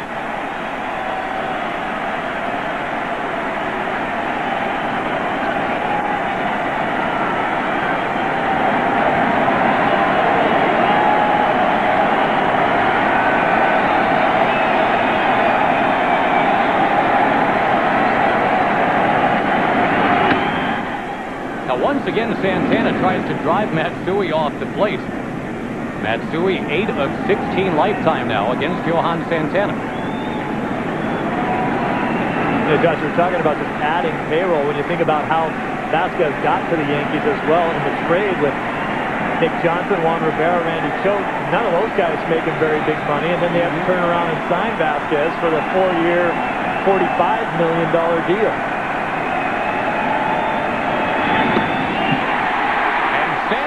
Worth every penny he's getting here in Minnesota. And just a masterful job of changing location and changing speeds. Look at that pitch. Change up down. After backing Matsui off the plate with the fastball up and in. Boy, for the people who have not seen Johan Santana on the national stage, and a pretty good idea why he should win the Cy Young this year. Striking out Sheffield and Matsui back-to-back with the runner at second base. Williams with a chop. Guzman. Got it.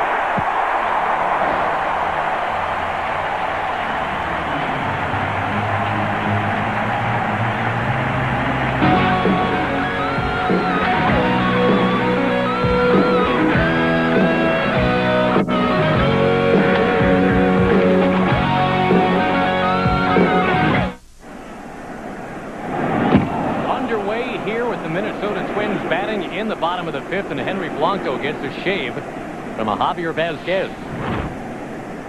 That's what you call a little chin music right here. Look out. Now, luckily for most players, your head is the easiest thing to get out of the way. The only time a guy gets hit in the head with a pitch is if he loses sight of that pitch. Losing sight of a baseball is very much why the Minnesota Twins are leading right now. Gary Sheffield couldn't find a fly ball from Justin Morneau. And the Twins grab the lead in the fourth. The Twins with a pair of sac flies today. One in the first, then one in the fourth. The Yankees got their run in the third. Derek Jeter scored on a base hit by Matsui.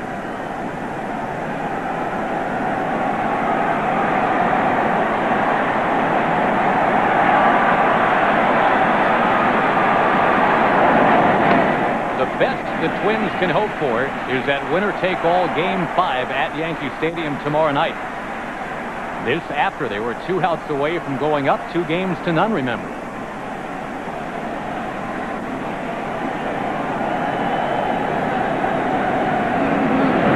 Blanco drills it to left. Blanco hits it out.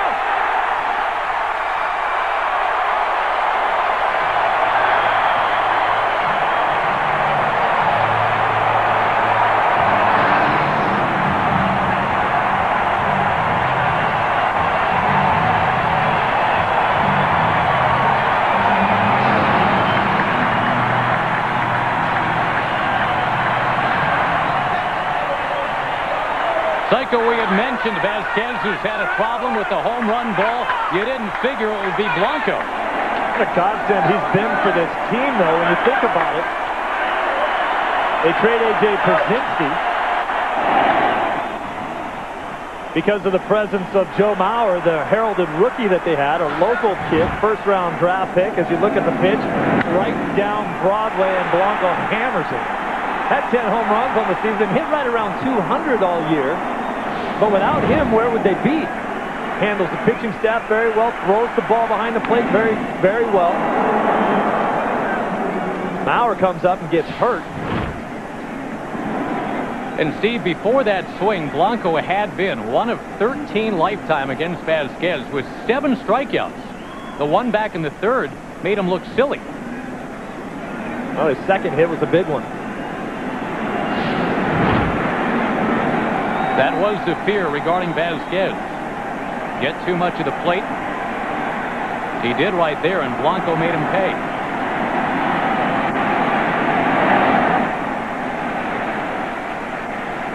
And the thing about Blanco that's remarkable, he's only been catching for 8 years. He was an infielder coming up with the Dodgers. Now, here's the problem. If you're looking at a two-seam fastball and you want it off the outer part of the plate, watch it run right back out over the middle.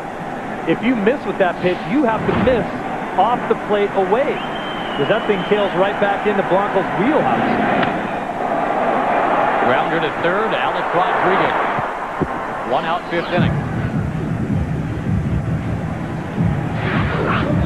The Yankees, the team that hit the 242 home runs this past regular season. And with the A-Rods, the Sheffields, the Matsuis, the Jeters, you figured that if there was going to be mashing in this series, it would come from guys like that. Not from Blanco of the Minnesota Twins.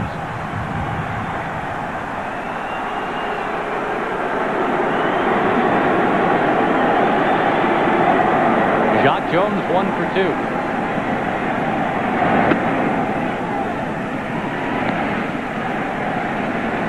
Doc Jones growing up outside of San Diego, where his mother used to work at a Kentucky Fried Chicken, where Tony Gwynn used to come in and get food every once in a while. And she said, keep your eye on my son. He's going to be a good one. Jones later got to meet Gwen. They worked out occasionally together. Jacques' mom and Jacques' dad split when he was young. It took a while for Jacques to reconcile with his dad, Hardy Jones, who just passed away. It has been obviously a very trying week, an exhausting week mentally for Jacques.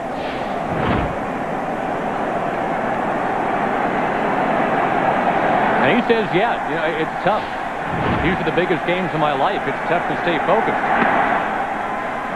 And similarly, Steve, he found himself at his dad's funeral, he admits, sometimes with his mind wandering to this series. He says that goes both ways. Right. Been very appreciative of the Pohlad family who supplied a jet for him to get back and forth across the country.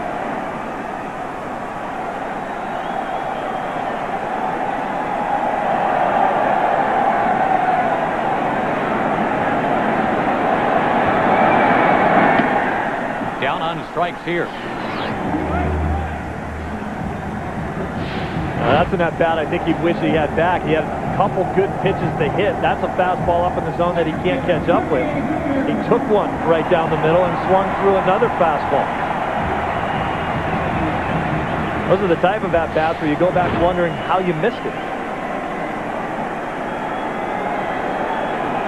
Now the fan favorite, Torrey Hunter.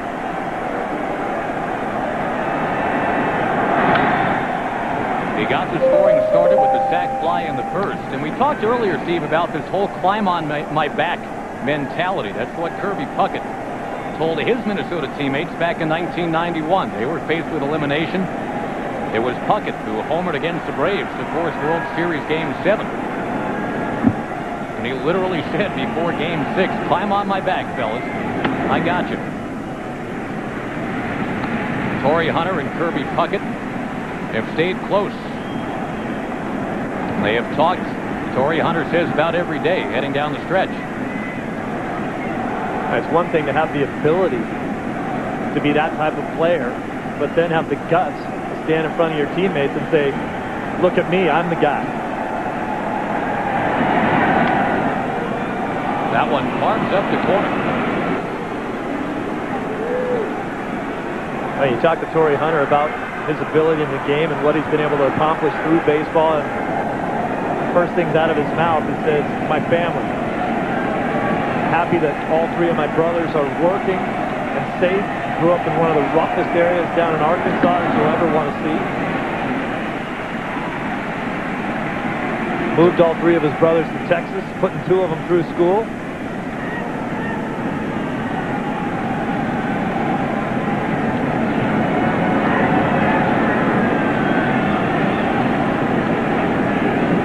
Trying to help force Game 5.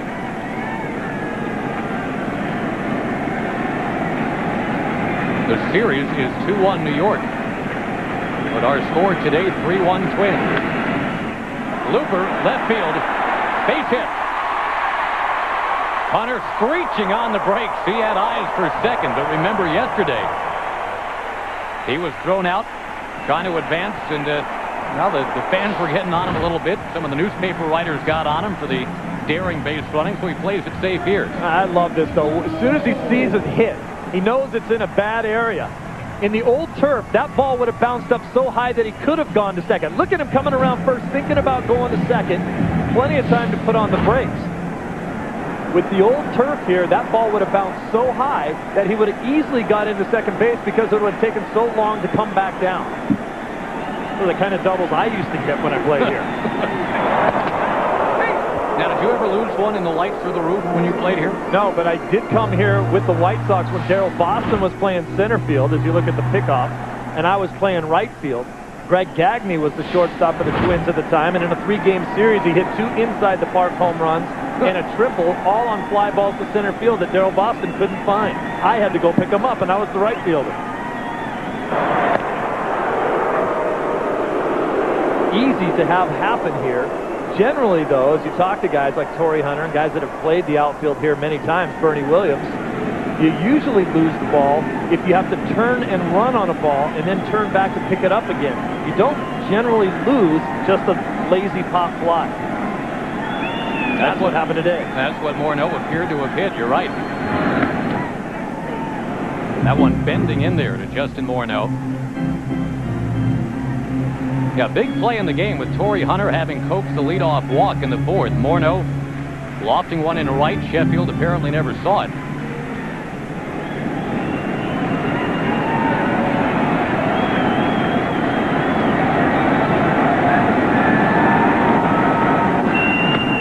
Pitching out, and we mentioned earlier, although Vasquez doesn't allow a lot of steals, Torrey Hunter, one of the few that's done it to him this season. And as Chris Myers reported, the Twins thought maybe they could be more active today against Vasquez than in the prior experience. The thought being Vasquez is so worried about his mechanics, maybe he'll not pay as much attention to guys at first. And Hunter has to be careful, too. He's stole 21 bases this year. He got thrown out 7 times. He does not have blazing speed. I think people look at his ability as a defensive outfielder. He does play deeper than a lot of center fielders, gets great jumps, and he's a human highlight film. But he's not a blazer.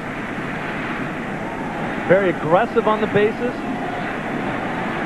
Right around the 20 to 25 stolen base mark is what he's going to get every year, and not many more.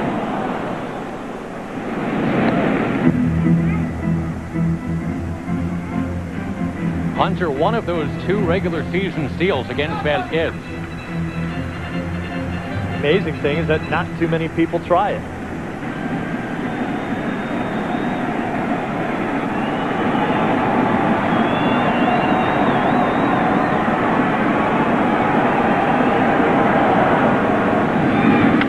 Morneau rolls it. Cairo stops it. But Morneau is at first and Torrey Hunter's at second.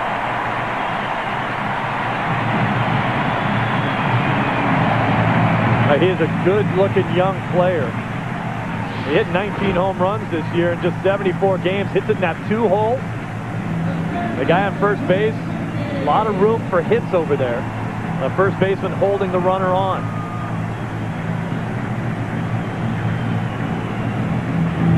No action in the Yankee bullpen. It has not been any this afternoon.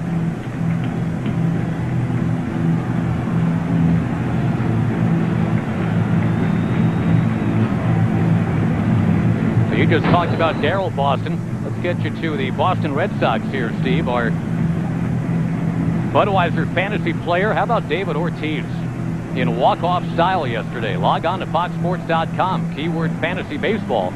Today's game brought to you by Budweiser. Grab a cold, fresh Budweiser. It's game time. And it is ALCS time for the Sox. I don't know if you could ask for the guy who hit the game-winning home run to be a better guy. What an experience he's had since leaving this Twins team to go to the Red Sox. David Ortiz has become an MVP-type player. Corey Koski, the Minnesota hitter. He is thrilled. You better get somebody up now.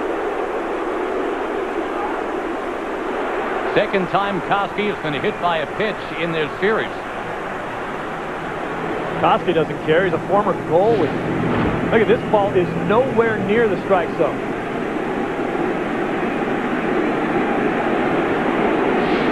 He might have been better off getting that elbow out of there and letting it hit him off the hip. Well, that's your third baseman for the Minnesota Twins, Corey Koski. It's amazing when you think Koski really, baseball is third best sport. Junior level hockey player in Canada. The MVP of the Canadian national volleyball team. But he's going to need that right elbow to hurt people out today, well, and maybe tomorrow. If he could have got that elbow out of the way and took that ball off the upper part of his rear end, it would have hurt a lot worse, or a lot less, I think. Caught that thing right on the corner of the elbow.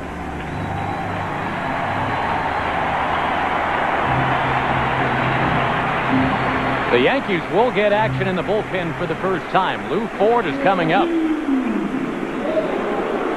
The bases are loaded. Lou Ford was just 1 of 12 with the bases loaded during the regular season. There isn't anybody that will remember that if he hits a hole to one right here.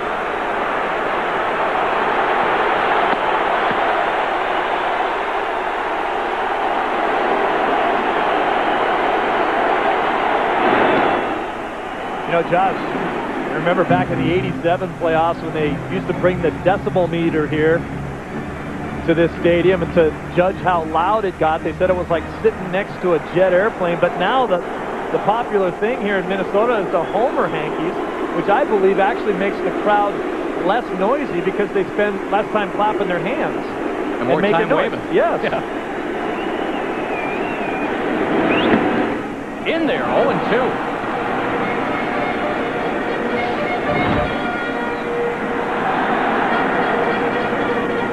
A cut fastball right there.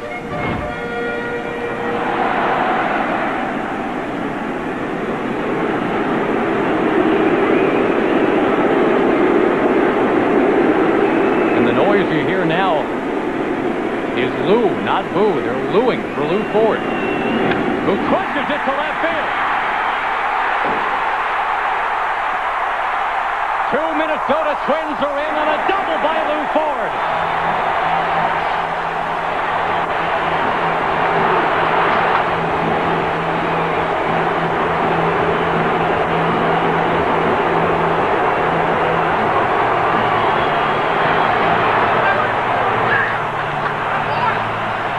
That's just a huge mistake pitch by Vasquez right there. A hanging breaking ball that just said, hit me all over it. On 0-2. Watch the location. 0-2, right in his eyes. And just a cement mixer breaking ball. All it does is spin and doesn't break.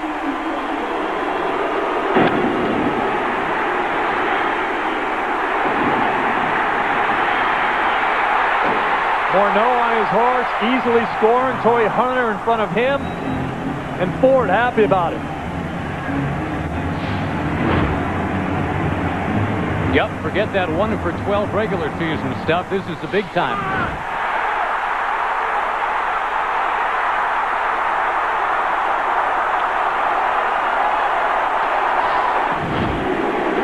Now Guzman. Esteban Loaiza has joined Quantrill in the Yankee bullpen, as it's begun to get away now from Javier Vasquez.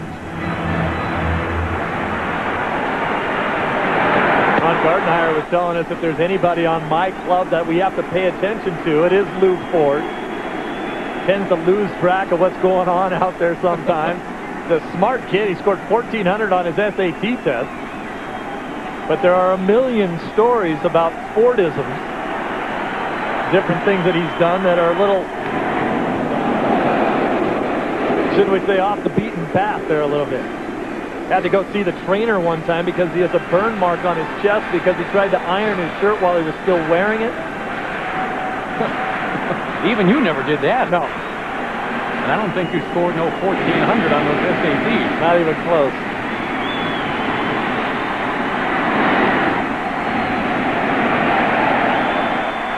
Guzman looking to do more damage here with 2 outs. A couple more insurance runs in this situation if he can just stay back on the steady diet of breaking balls that he's been getting from Vasquez.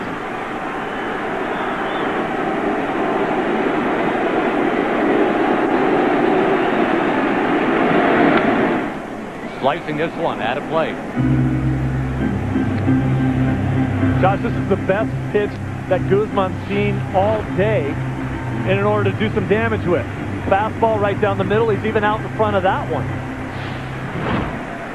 Be very surprised if he sees another fastball in this at-bat. Breaking ball in the dirt. Strike 3 taken, but a big inning.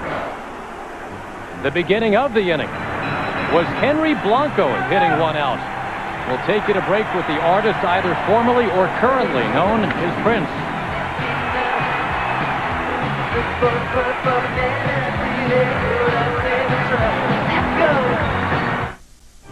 The Division Series on Fox brought to you by the new Chevrolets. 10 new cars and trucks in 20 months, an American revolution.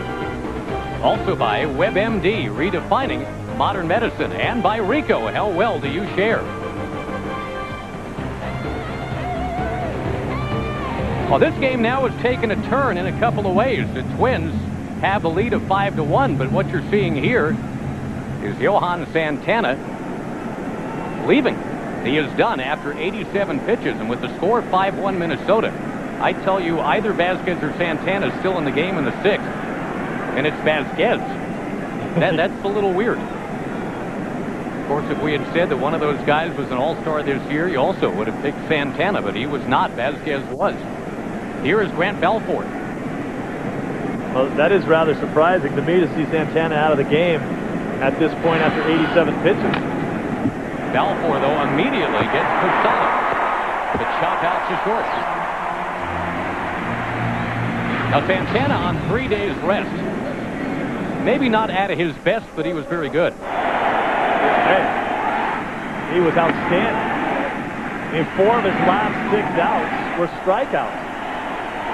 And it's possible that maybe he felt tired or got a little twinge as you see the package of him just mowing through the Yankee hitters there. I mean, it's not like he's going to come back and pitch tomorrow if they can force a Game 5. Maybe Gardenhire just thought he was done, out of gas, ready to go. Confidence in his bullpen. I mean, if that's the case, he certainly ended with a flourish. He struck out Sheffield and he struck out Matsui with A-Rod at second base. And remember, at that point, Alex Rodriguez was the tying run. Yep.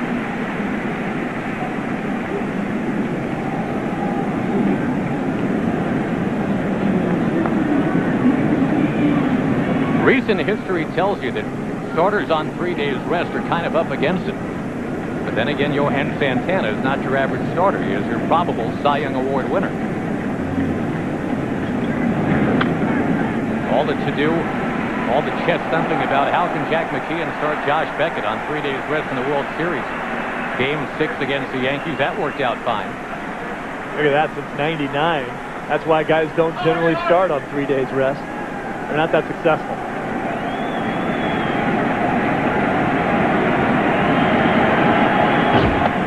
Sierra trying to check his swing, and he did.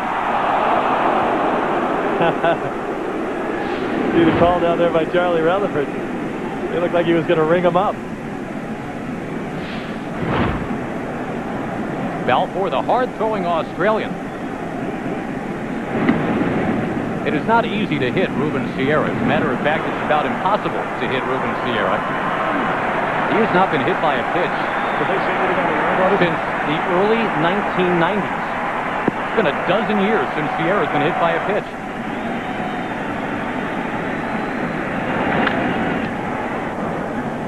Hard to do. I would think so. Let's go to Chris Myers real quick. Yeah, Josh, Steve, Johan Santana, as surprised as anyone to be out of the game. Physically, he feels fine. I saw him in the tunnel on the way back from the dugout. He said his manager told him that was too long an inning for him. He said physically he's fine. I said, would you rather still be out there? He said, heck yeah. As it should be. It's a Gardenhire decision. Good stuff, Chris. Thank you. Ground ball here, second base.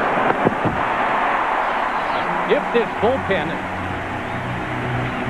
can get through, I mean, so far so good. Balfour, a couple of ground ball outs, and you get it to Joe Nathan, who now has had some time to rest. Indeed, this could work out, but boy, Ron Gardenhire obviously, Steve, opens himself wide open if things get away in the 6th or the 7th inning. Well, you just like to see your starter go more than 5 innings, especially when he was mowing guys down.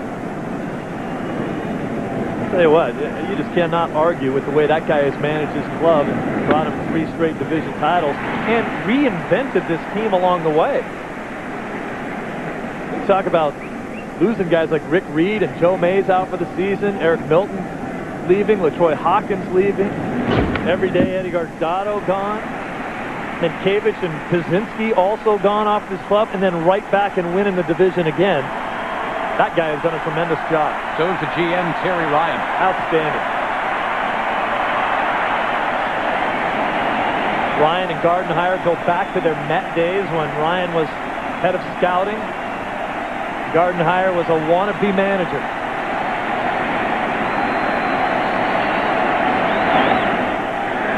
when it looked like the Twins were going to be contracted for 2002, Terry Ryan told every member of the Twins front office team that they were free to pursue other employment. Not a single one of them left. Wow. A lot of people liked working for this franchise. The players, obviously, they want to give back to Terry Ryan and company now. Move on to the ALCS. But one thing about Balfour, I really like the way he's going about his business right here. Gets the ball, gets up on the mound, and throws it. Keeps your defense on their toes. He's throwing strikes. Fans are into it. Friends of yours? All of them.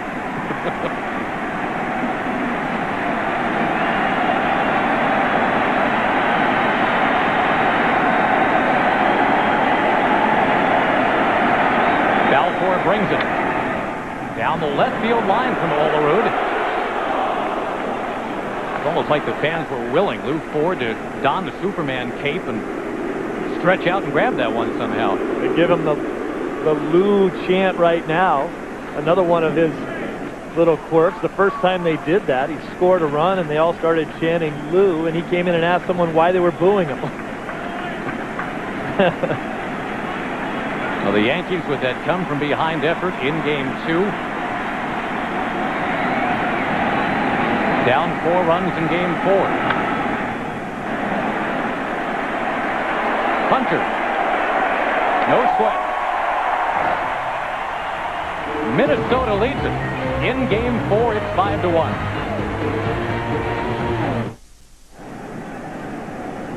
Esteban Loaiza started last year's All-Star game on Fox. It has not gone as well in 2004 at all. He is in now in the 6th inning. Vasquez done after 5. Loaiza, a serious Cy Young candidate last year, tailed off towards the end of the season for the Chicago White Sox. Has had a dreadful time with the Yankees after coming over to wear the pinstripes. 1-2 with the Yankees with an 8.50 ERA.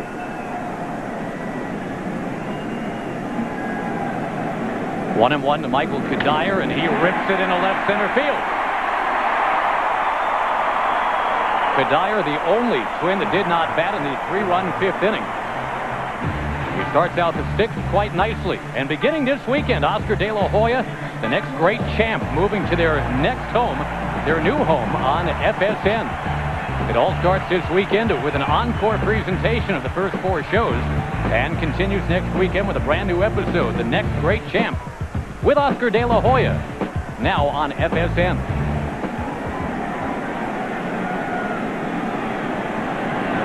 You know, one of the things that must be very difficult for Joe Torre to deal with as he looks at his Yankee club and the situation they're in right now. Blanco, who homered last inning. He was up there showing bunt this time. Yeah. Now Gardenhire trying to get as many runs as he can. You get a 5-1 lead right now. Going back to that thought about Torre, and this is a team that has more come from behind wins than anybody. You're in the playoffs right now, but at what point do you start to think about a possible Game 5 and making sure your team's ready for that? Loaiza in the game pitching right now.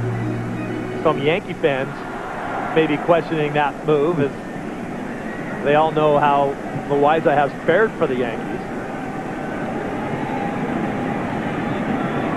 Just an absolute nightmare for Loaiza. Nice scoop by Olerud over there at first. But as you mentioned, viable Cy Young stuff last year. I mean, if I tell you heading into last year, Esteban Loaiza is going to win more games than Kurt Schilling and Randy Johnson combined last year, you're going to think I'm nuts. But you can look it up. He did.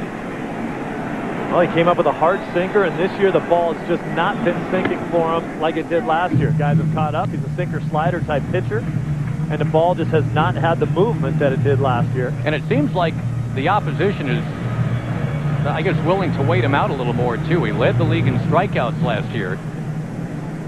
207 and 206 over Pedro. Having a tough time putting guys away, though, here in 2004.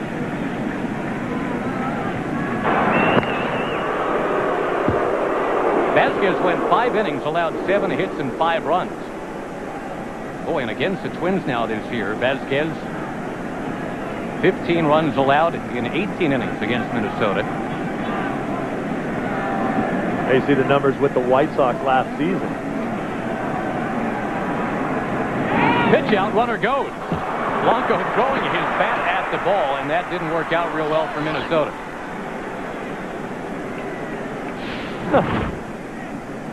He just tosses his bat out there trying to get a piece of it. Goes flying past Posada. Hey, man, whatever you got to do, you know.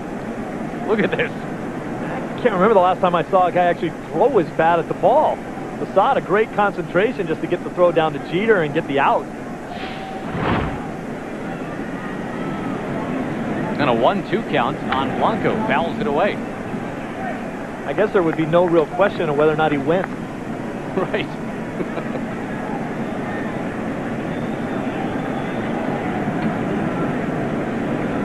And Jeter did get the tag down that time on Kadire. Remember, there was that phantom tag back in the first inning.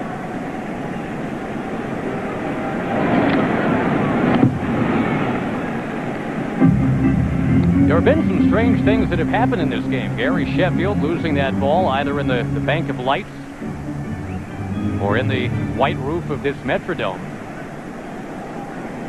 That play right there, which was very strange because you have Kadire on the run, but Blanco's still trying to bunt. So I don't know if that was a missed sign of a hit and run. And maybe oddest of all, this is not to dismiss the talent of Henry Blanco, but 18 hitters in this game. I'd tell you only one's going to have a home run. I don't think Henry Blanco is your first guess.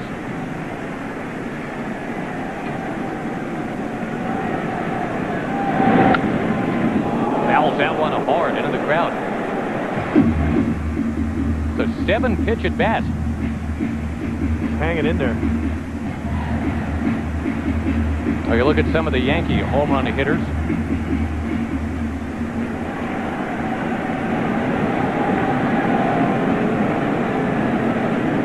A veteran Yankee team, obviously. Blanco unloads again, but foul. You know, this Yankee lineup, Steve, has about 30,000 more Major League at-bats than Minnesota's, and that's not including Matsui spending all that time in Japan playing professionally. That was one of the reasons why this team's so successful offensively is their experience. One of the reasons why they can adjust to the way people are pitching them. We talked about the fact that the Yankees are very patient at the plate, but in this series have been very aggressive because the Twins have been known to go right at the hitters early in the count to try to get ahead.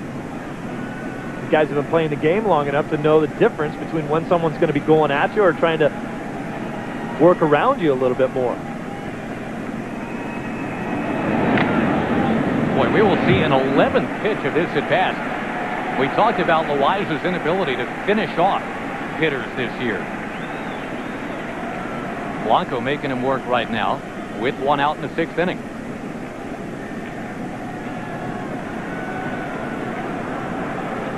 I think for Loiza, it's been harder for him to get the hard sinking action on the fastball, and his slider isn't breaking the way it used to either, so he can't get the slider real hard and off the plate to get someone to chase it. He finally wins out. What an at-bat for Henry Blanco. Let's go to Jeannie Velasco. She's got a game break. Larry Walker's favorite number is 3, so you know he is enjoying today. If his Cardinals get the 3rd win today in Game 3, they will advance to the NLCS. First things first, Cardinals and Dodgers at Dodger Stadium. Coming at you next on Fox. And also Matt Morris time, although you very seldom see Matt Morris singing in any pregame shows. And you very seldom see your ace going in Game 3, which is Matt Morris basically is for that staff. Stewart has to lean out of the way.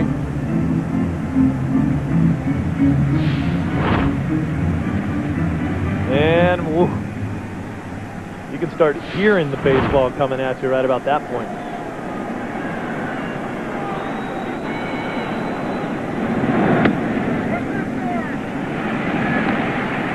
Shannon Stewart has been held in check for the most part in this series, Steve, but in the one regular season series between these teams here, Shannon Stewart was a human tornado. He was 10 for 14. 6 extra base hits.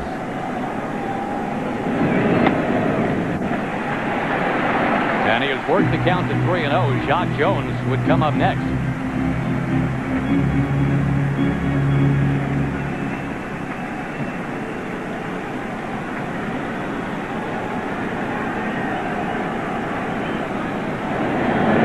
Now remember, Santana is out of the game for the Minnesota Twins. 87 pitches, 5 innings, and bye-bye. I would think any runs you can pick up now if you're the Minnesota Twins, helping you to step on the throats of the Yankees, that's okay. Yeah.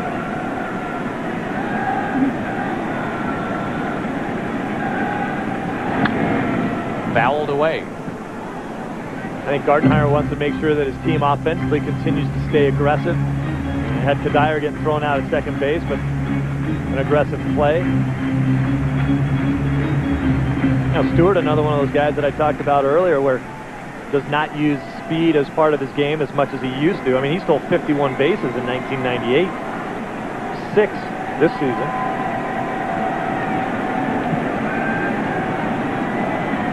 Runner goes, and there's a high fly down the right field line.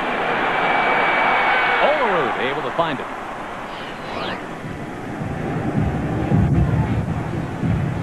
Two out, 6th inning, in today's WebMD injury update, focusing on El Duque, Orlando Hernandez, and that tired right shoulder that prevented him from making a start either yesterday or today. Check your own symptoms with WebMD's Symptom Checker at symptom.webmd.com. Now remember, the Yankees left Jason Giambi off the roster. El Duque on the roster, and the question is, will he at some point in this series be able to throw a pitch? They weren't too optimistic. You look at Jason Giambi not on the roster, amazing as that may be. Jones, base hit. Blanco scoots to third, and Torrey Hunter coming up.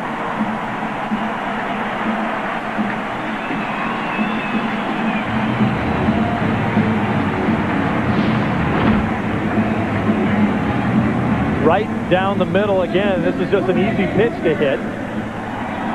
Eliza, as we've talked so far since he's been in the game, if he's not picture perfect, he's going to get hit hard. No action in the New York Yankee bullpen. As again, the Twins are looking to peel away here. Already up 5-1, and trying to take an even more commanding lead. Another high pop, foul ground. Olerud will get Loaiza out of the inning. So it stays 5-1. We'll return to Minneapolis after a word from your local Fox station. The must-have Game 4 for the Minnesota Twins. They're up by 4. Johan Santana, 5 solid innings. Not spectacular, but very solid. Steve Santana's favorite English phrase is "believe it." Well, believe it. It is looking good for Minnesota right now. That's if the bullpen can shoulder the load these last 3 innings. Gotta like the way Balfour's come out here and done his business. Coming right out the hitters, throwing strikes. A little bit easier to do that with a 5-1 lead, 5-1 lead rather. But at the same time, this guy gets the ball, gets back on the mound, and goes to work. He faces Cairo here, and the big kids are about to get out of school in just a moment. Jeter, Rodriguez, Sheffield coming up after this. Juan Rincon getting ready.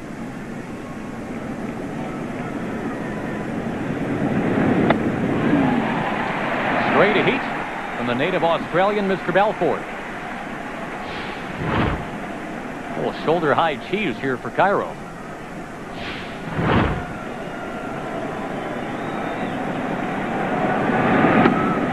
Whoa. Tried to paint that corner, didn't get it. Well, he wanted it, didn't he? I mean, I just love the way the kid's working. Mostly fastballs, pretty tough pitch there. That one could have gone either way.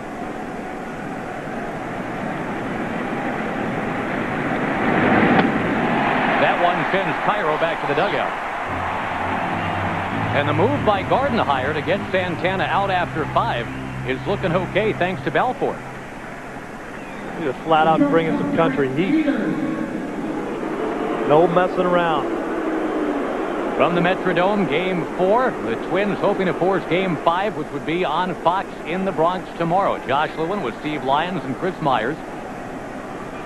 Derek Jeter has the Yankee run. That was back in the 3rd. It was a 1-1 tie going into the bottom of the 4th. Gary Sheffield lost a fly ball, either in the roof or that bank of lights. The Twins were able to scrape a run out of it. Then they tacked on 3 in the 5th. All the runs off Javier Vazquez.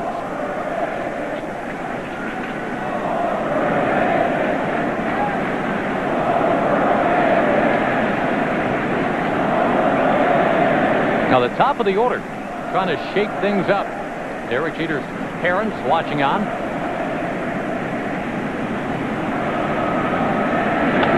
The Yankees do not have a hit since the 4th inning.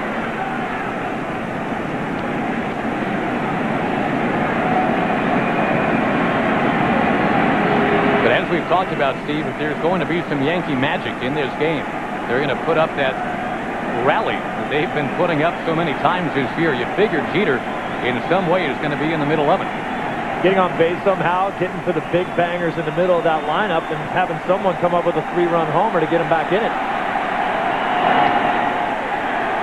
Kind of been the MO of the Yankees, as you talked about, leading the league in home runs, leading the world in home runs.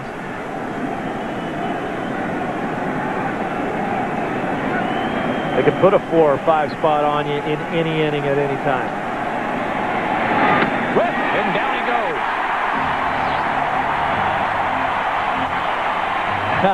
He's fired up. This kid's throwing nothing but gas. And why not? Right now he's saying, you can't hit it. I'm just bringing it. And no one's come close yet. Why change anything? Tardy.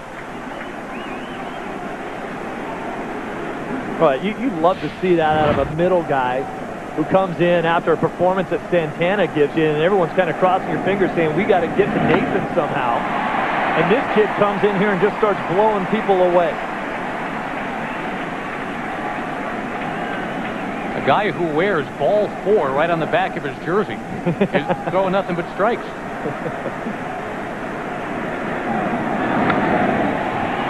Once again, he hops ahead of a very good hitter.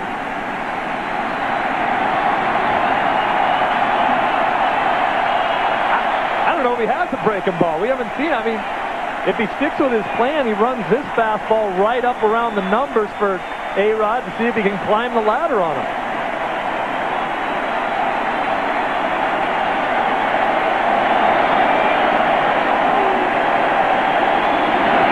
Yeah, there's a little slider. Yeah, 88 miles an hour of a little slider. That's some guy's fastball. Now go back upstairs.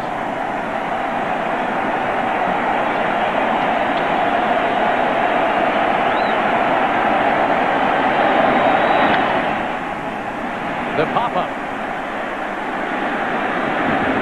And Balfour in Game 4. Outstanding.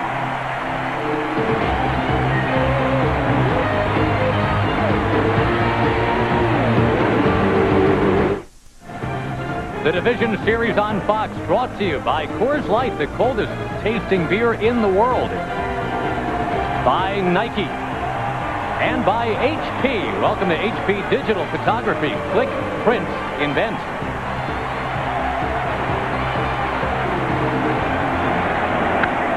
Justin Morneau puts the first one in play. Here in the bottom of the 7th, 1 pitch, 1 out. Ron Gardenhire lifted his starter, his ace, his Cy Young winner. Most likely. Johan Santana was gone after 5. On came Grant Balfour, and there were a lot of nervous looks exchanged, I think, around here at that point, Psycho. But Balfour has made Ron Gardenhire look very good. It is still a 5-1 game. I think the point is that Ron Gardenhire has made this franchise look very good over the last 3 seasons as well. Corey Koski was hit by a pitch last time, but that set up the Lou Ford bases loaded double. Koski with another 25 home runs this season, made an adjustment in his swing over last year. A couple of months ago, dropped his hands down. He used to have them wrapped up over the top of his head almost. Makes it a little easier for him to get to the ball and be able to actually drive the ball the other way better. A lot of guys might shorten up their swing to be able to pull the ball. That's not been his problem.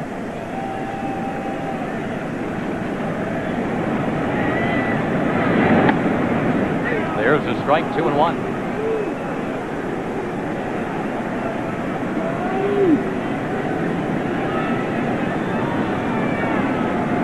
Koski nearly won things in New York in Game 2 with that opposite field double off the closer Mariano Rivera with the ball skipping out of play. It went as an automatic double. 1 run scoring and not 2. You know how that game turned out. The Yankees rallying on Joe Nathan.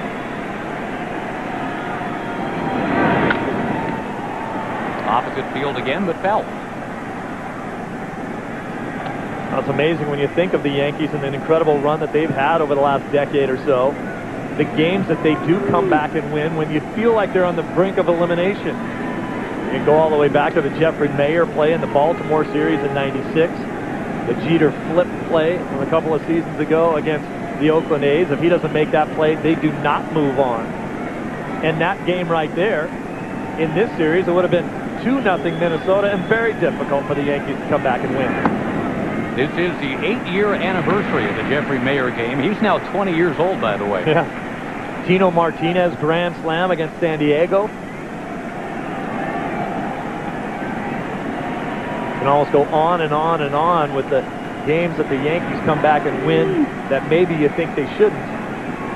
And then they just go on and crush you after that. Well, let me ask you, though, Psycho, is it aura and mystique is the cliche has come to be known by, or is it the fact that the Yankees have really, really good players who know how to do things when it matters? I think it's absolutely both, led by that guy right there. There's no question. As we talked about before, one of the highest paid players in the game. I mean, they pay him a lot of money to lead that team. And he does it better than anybody else. But certainly they have the cream of the crop as well.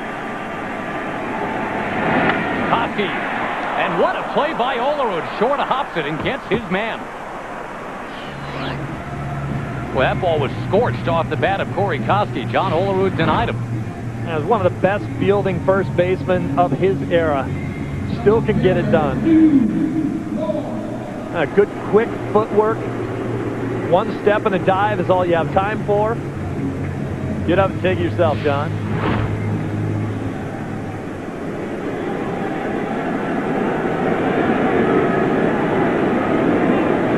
Lou Ford, the big double in the 5th.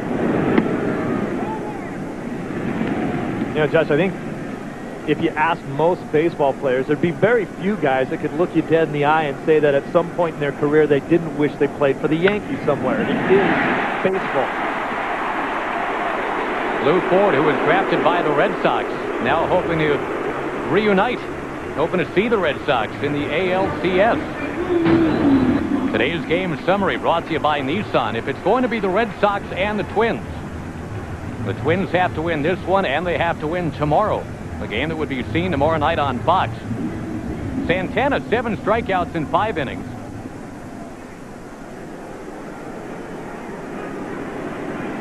And now it's up to the bullpen for the Minnesota Twins. Ford gets going. Posada firing down there. And that's it. Lou Ford, who was caught stealing only twice during the regular season, nailed right there. Johan Santana's in position for a win. The Minnesota Twins in position to go back to New York.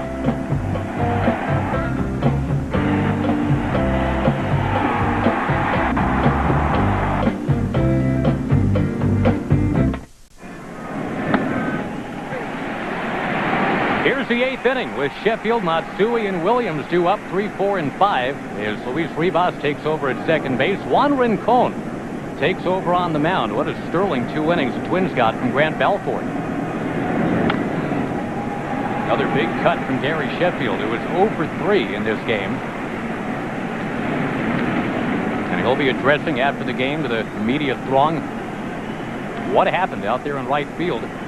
Where did he lose the ball? Where did it go wrong for him back in the 4th inning? The only thing he's going to be able to say is, I don't know. That was a tie-breaking situation in the 4th. It's also the inning in which the Yankees have their most recent base hit, Steve. Single by Cairo in the 4th inning. It was 1-1, 2 men on, 2 men out. Santana struck out Derek Jeter, kept it 1-1. Now it is 5-1 Minnesota.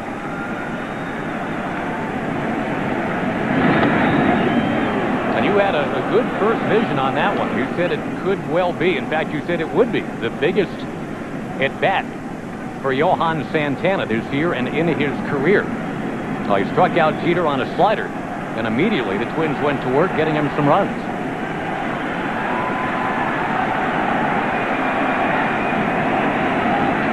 Busted bat. Kofke gets up, spins. Too late. And if the Yankees have a rally in them, if it happens here in the 8th, we'll look back and say it began on a broken bat from Sheffield. Look at the business end of this bat. Now Kofke knows he's going to go to his left and doesn't have to worry about it too much. Anytime a third baseman has to take 4 or 5 steps, then dive, your chances of throwing a guy out at first are slim. Nice effort. Chef still runs well enough to beat that out. Hey, you think about how great Sheffield is, and as you watch the bats shatter again and him hustling all the way down the line. The playoffs have not been good to Chef. Yesterday, his first 2-hit game in his Major League playoff career.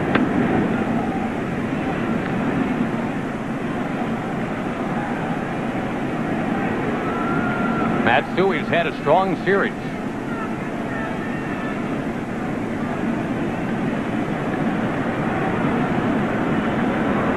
A parade of switch hitters coming up after Matsui. This one gets away. Sheffield is second.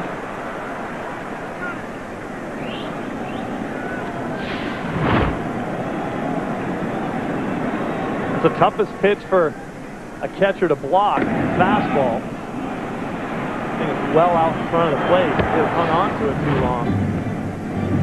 Rincon had just 2 wild pitches during the regular season. He got into 77 games. I like his record out of the pen. Vultured what, 11 wins? 11 wins. 3rd on the team in wins. Never started a game all year. 11-6. Another of the Twins' collection of just terrific Venezuelan-born pitchers. We have seen Santana today. That country produced an inordinate number of Major League pitchers with dynamite fastballs. Freddie Garcia, Francisco Rodriguez, the Zambranos, Carlos and Victor. Jorge Julio, the closer for the Orioles.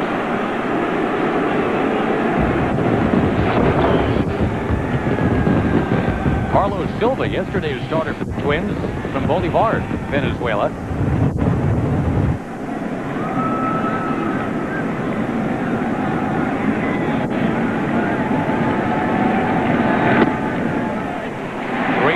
Now the count to Matsui. You've got Bernie Williams next.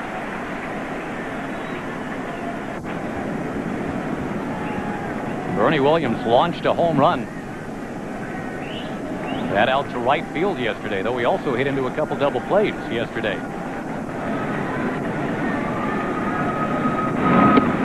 Now with 2 on, the Twins would certainly prefer the double play to the home run. Now, even the Yankees would rather not see a home run right here. I really feel that in order to keep this rally alive, you need to keep runners on the bases. Here's you're going to see the home run from Bernie last night on a hit and run. That's really getting it done on a hit and run. The hit and trot. Yeah, exactly. Just dropped the head of the bat through the hitting zone there and hammered it. I asked Bernie where he feels better right now, hitting right or left-handed. And he hesitated, which is a great sign because he wasn't sure at first. That means you know that he feels good from both sides, but he said probably lefty right now only because they get more at-bats. You know, some are already writing off Bernie Williams for playing center field next year. He's 36 years old. And unless Steve, they've signed Carlos Beltran. You could sure do a lot worse than a mid-30s Bernie Williams in your outfield. No question.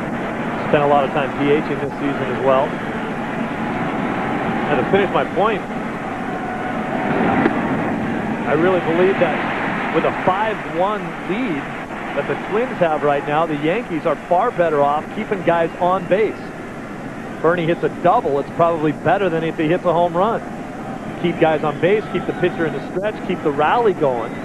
Hit a 3-run homer right now, you're back in the game, but you have to start over. In order to tie or win this game, someone's going to have to come up behind Bernie and drive him in anyway.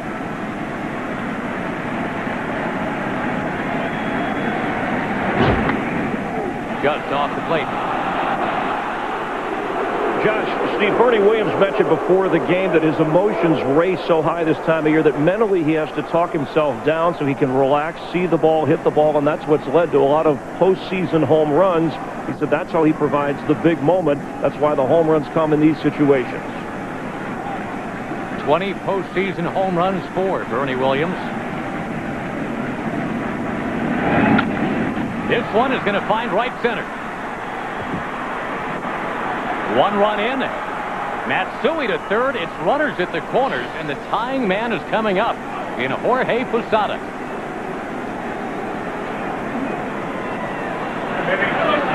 Now you wouldn't mind seeing a home run if you're a Yankee fan.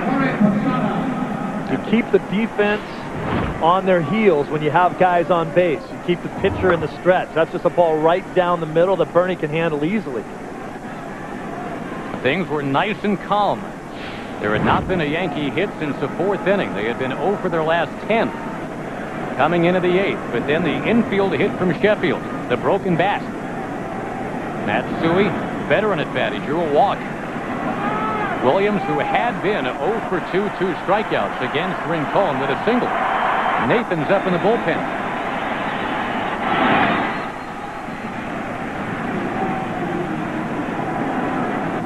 When it became a 5-1 game, Steve, you mentioned it. The 61 regular season come from behind wins for these New York Yankees. And that's why I kind of mentioned for Joe Torre, I really believe it's a tougher job managing. I mean, in this situation, do you, well, not now, because you absolutely have a chance to get back in this ball game, but as a manager, do you start preparing your team for a possible Game 5 and making sure that you have the right people on the field when you want? Or a team that brings you 61 come from behind wins, do you kind of hang out and say, let's just keep going, guys. We still have a shot. This team is never technically out of a game.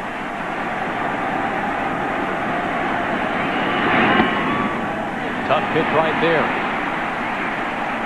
That's a gutsy pitch to call. A slider down and in. Because if you miss, and you miss out over the plate, as you see Posada check swing, this was probably a called strike.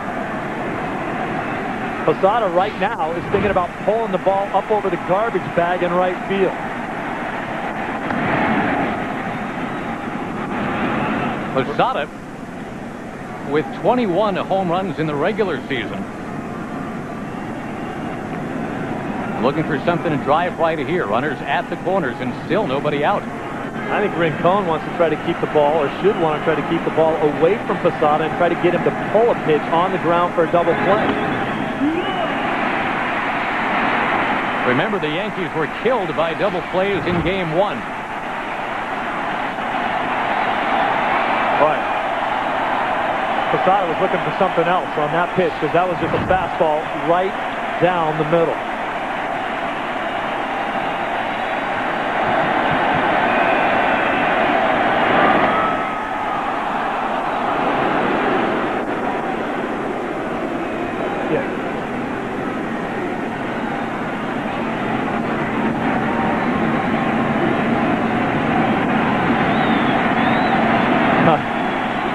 Not liking some of the locations of these pitches.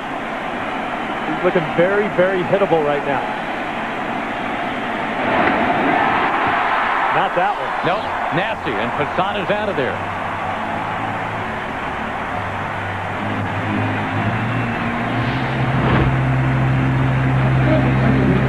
That's the slider down and in, maybe a cut fastball. Didn't have a lot of break on it.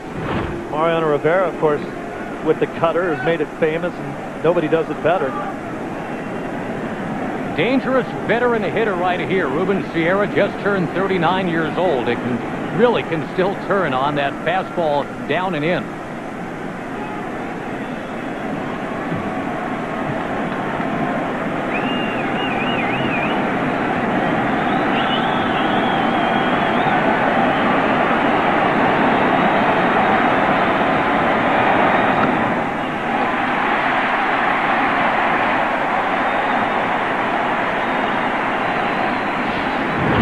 Much better location. Look at where Blanco's set up. Hits the glove. His last 2 pitches been outstanding. I think Posada's still thinking about that fastball that he took right down the middle.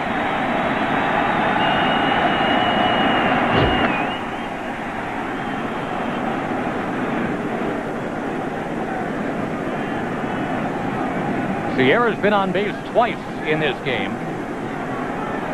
Game 4. If the Twins win it, winner take all Game 5 in New York tomorrow on Fox. Why would you go anywhere tomorrow? It's like a doubleheader of football on Fox and then the baseball game, isn't it? Paradise. Goodness.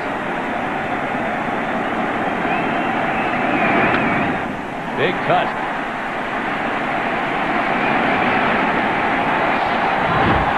Watch Sierra go after this pitch. The ball's away. He's trying to go out and hook it. He wants to pull the ball. Easiest place to hit the ball out of this park is into right field. You see the numbers not good lately for Sierra, but he is a one swing of the bat kind of guy. And he is thinking nothing but trying to hit the ball out of the park right now.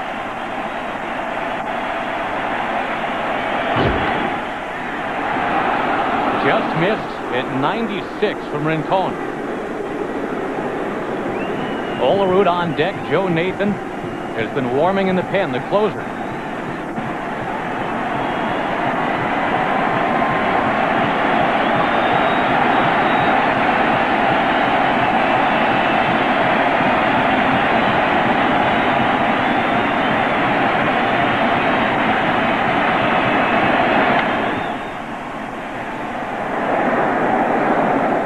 Ruben Sierra, 13, 14 years ago, Steve, was talked about the way Vlad Guerrero is talked about now. The guy that just stings the ball, who can hit for average.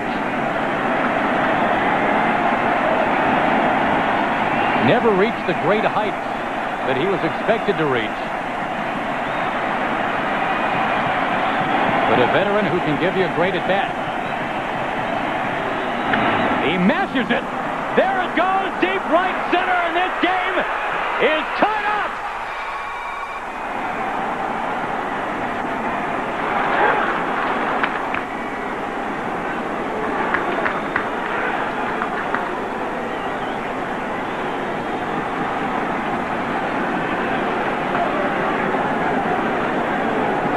And it's like the cone of silence has descended on the Metrodome here. Sierra.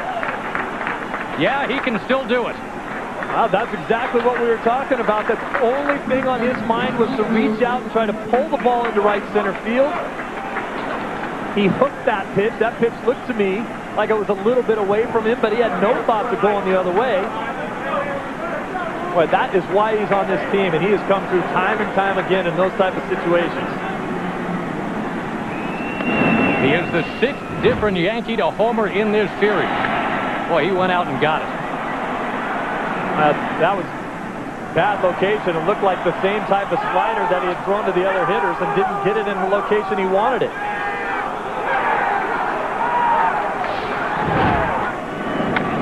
Olerud fouls one away, and that comparison to Vlad Guerrero suddenly becomes appropriate. He had the big late-inning home run yesterday for a tie game in Boston. Grand slam.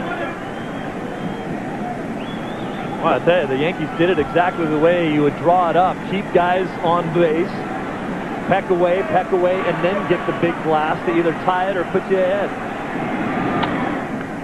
Olerud spins it into foul ground. Out of play. And boy, a couple things that you go back to, Steve. The inability, as we've said, for the Twins to step on the throats of the Yankees when they were up 5-1, trying to get that 6th or 7th run. It never happened. And in a similar vein, got to give credit to Esteban Loaiza, the forgotten man out of the bullpen for the Yankees. He kept it at 5-1.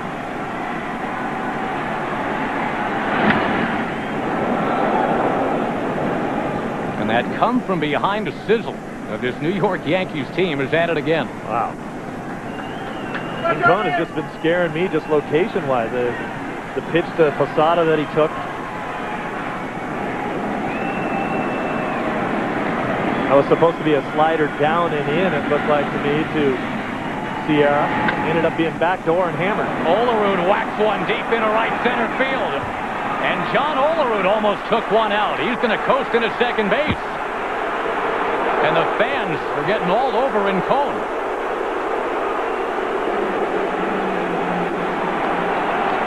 John Olerud was left for dead by the 99-loss Seattle Mariners. He comes to the New York Yankees. Another veteran like Ruben Sierra. And incredibly, although maybe not so incredibly, knowing what the Yankees have done all year, it is now 5-5.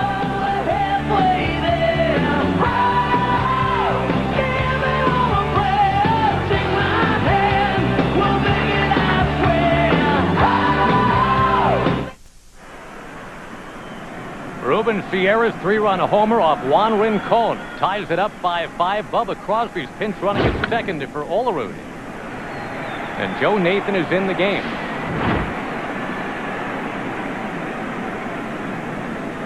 Juan Rincon, who had pitched 3 scoreless, hitless innings in this series. In a third of an inning here, 4 hits, 4 runs. And the runner at second, his responsibility with Cairo, the owner of some big postseason hits at the plate.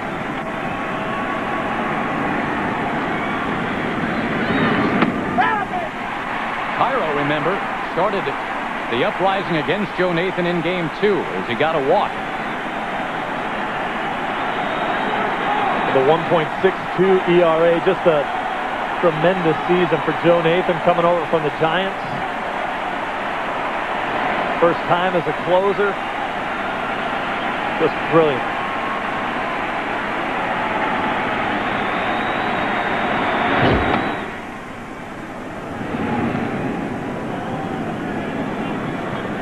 Derek Jeter memorably scored the winning run in the 12th inning. Joe Nathan getting to 49 pitches. Uncharted territory as a closer, a third inning of work in that game. They need him for 5 outs here today.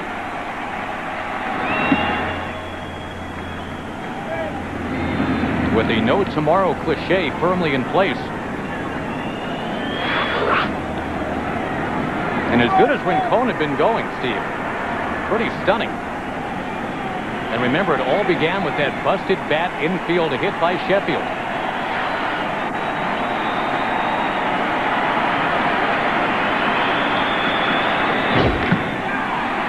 Josh, you brought up the large market, small market difference, and maybe in Game 2 it was never more apparent down the stretch of that game when Joe Nathan was still on the mound for his 3rd inning, and Ron Gardenhire really didn't have much else to go to. A rookie in Jesse Crain, who had never been put in that situation in his life.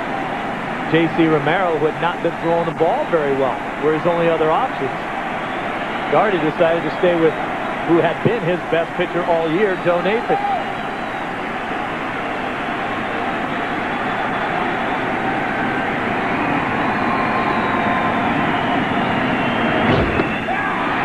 Nathan strikes out Cairo. Let's go back to the home run by Ruben Sierra and the pitch by pitch. Rincon was doing a good job staying away from his power. Now he gets a piece of one. Now watch the location of where Blanco's set up on the final pitch. He wants it down and in. It hangs out over the plate, and Sierra just tattoos it.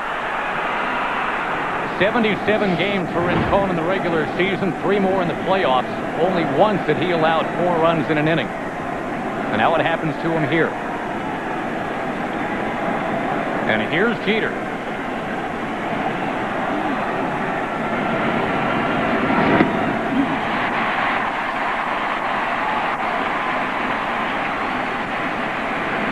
And you know that a guy like Jeter doesn't come through every time, but time after time after time, and why they pay him the big money is the situation that he's in right now.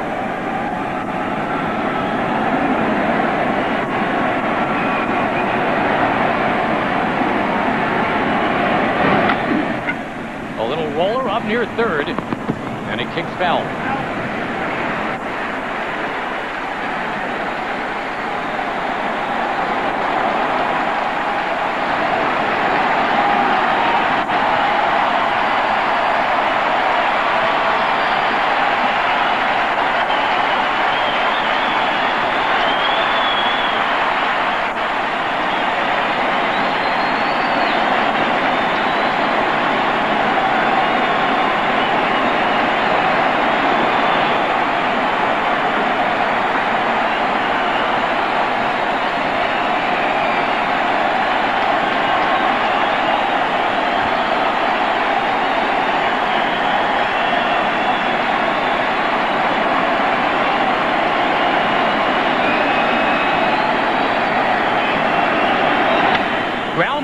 Guzman. Got him at first, and the inning is over. But a 4-run at top of the 8th. 5-5 at the Metrodome.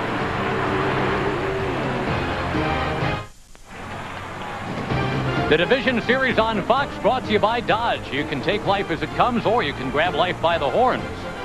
By new M3 Power from Gillette. Feel the power of the world's best shave. And by Burger King, who reminds you to have it your way.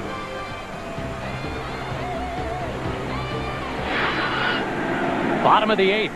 Flash Gordon comes on. In what is now, yes, a 5-5 game. Tony Clark into the game for Olerud at first. Olerud hit doubled. Crosby pinch ran for him.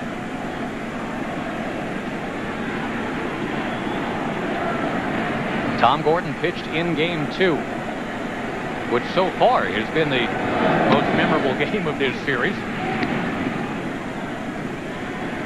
This one's looking pretty tasty right now. 5-5 in the 8th. Now the Yankees right back to the setup that they want. Tom Gordon out there pitching now.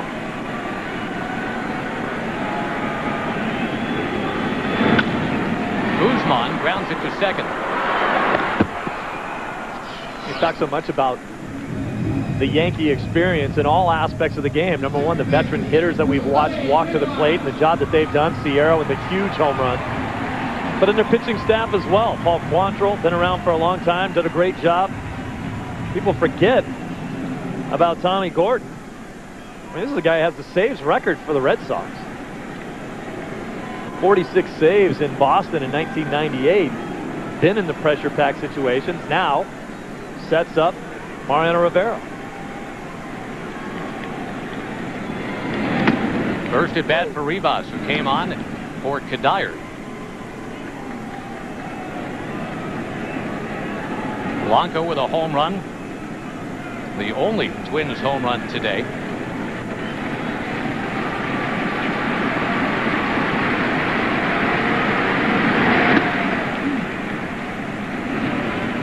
You know, another thing that you think about right here, Steve.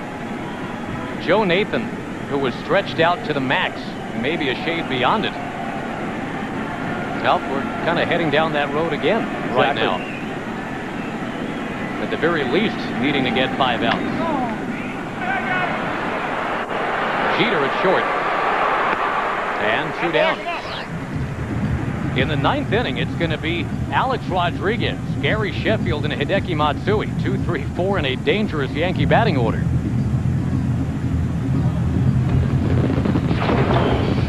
Now, very soon, those of you in St. Louis and in L.A.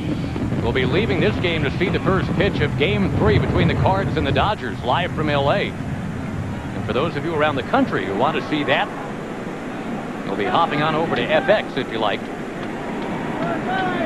I know many of you will be keeping it right here, though. 5-5, 8th inning.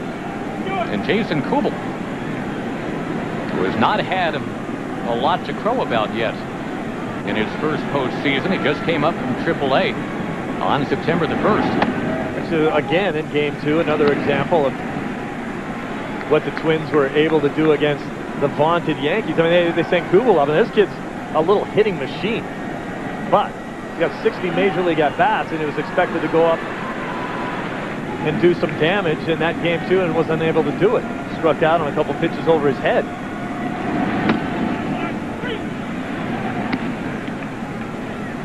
Now, one thing to dominate in Rochester, another thing to come on up with the Klieg lights of the postseason right on you, and at Yankee Stadium, find a way to hit Rivera.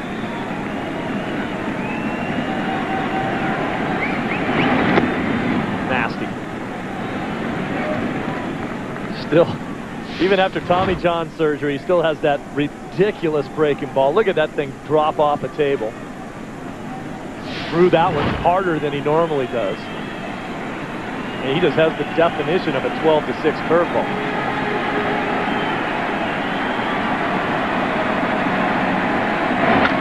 Kubel launching it to right field. How about that? Into second base.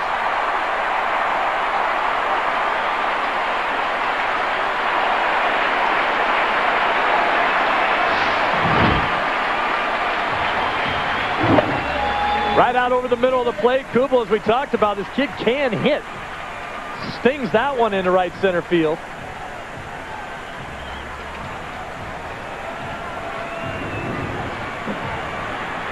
That's pretty. A lot of upside you talked about it. The Twins like him a lot. Had a funny little slide into second base. Almost looked like his body took a bad hop. Top of the order now. Shannon Stewart.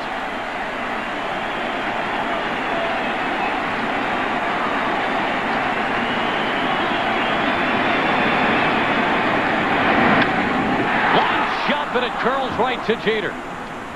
The Twins are 1 for 8 with runners in scoring position. A-Rod and then Sheffield when we come back. New York City. Oh yeah. New York City. I love New York City. Oh. A 41-year-old catcher taking over now, Pat Borders, as we enter the 9th inning. Joe Nathan on the mound. And Alex Rodriguez. Remember what he did to Nathan in the 12th inning of Game 2 of what is now almost an unforgettable series. The Twins and the Yankees. A-Rod 0 for his last 7 since what he did in Game 2, which was this.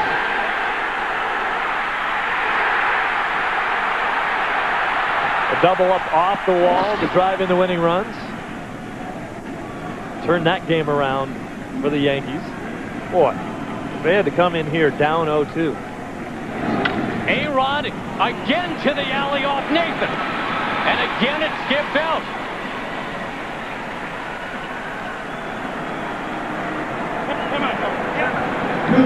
He has done the exact same thing to the exact same closer. And the Yankees have the go-ahead man in scoring position, nobody out. Josh, that ball was just scalded. And the only reason it didn't get out of the park, he just didn't hit it high enough. He almost injured a fan out there as it skipped out. Look at that. Look at the picture-perfect swing, head down. Looked like the same pitch, too, going back to Game 2. You stand next to Alex Rodriguez. I asked him how much he weighed yesterday. He told me 225. He looks like he goes closer to 235. It's massive. And the dangerous Mr. Sheffield, who, by the way, in regular season play is 4 for 10 with a couple of home runs off Joe Nathan. Well, they're not going to be messing around. I mean, this is the type of pitcher that Sheffield likes to face. Great fastball hitter. Nathan throws a fastball in the mid-90s.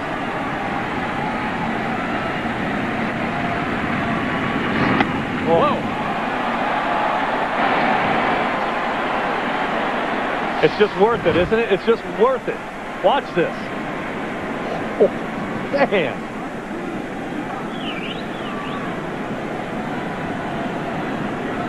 Well, I'll pay to watch that just 3 times. Just give me 3 more shots like that, you know? Power against power, see who wins.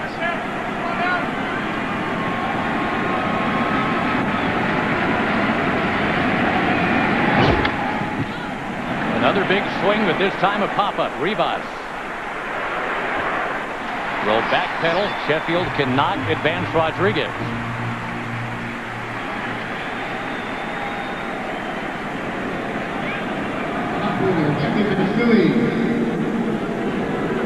Another of these professional hitters that Joe Torre was talking so glowingly about right before the game, Hideki Matsui.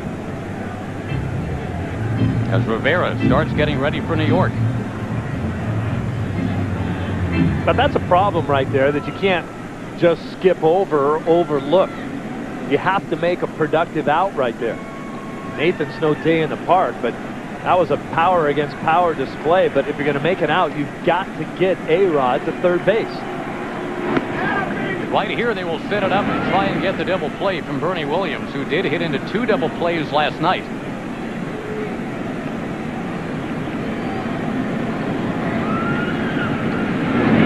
Very manageable pitch count for Joe Nathan, including these 4 wide ones right now. He'll be going up to about 18 or 19. And even though he was at around 50 pitches on Wednesday, obviously Thursday and Friday off to recuperate.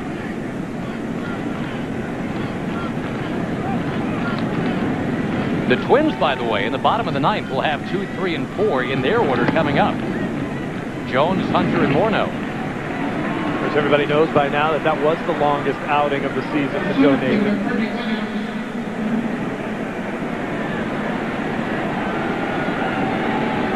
Again, we'll be dovetailing it, the conclusion of this game right into Game 3 of the Dodgers and the Cardinals. L.A. hanging on for dear life. Minnesota doing the same thing. They had a 5-1 lead to the Minnesota Twins in the 8th inning. And the Yankee Magic swirled here at the Metrodome.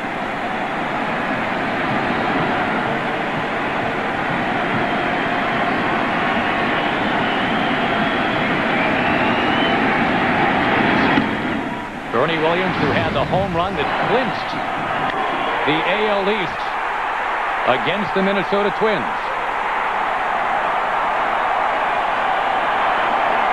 10 days ago. It's some rare emotion out of Bernie Williams. You talked about before, he has to control his emotions, but we never see him.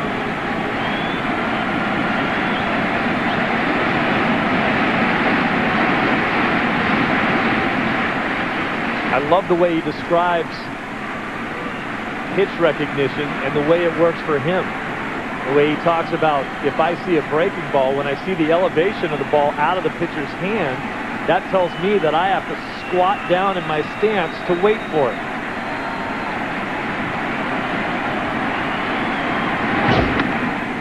He waits and he takes, and he's down 0-2.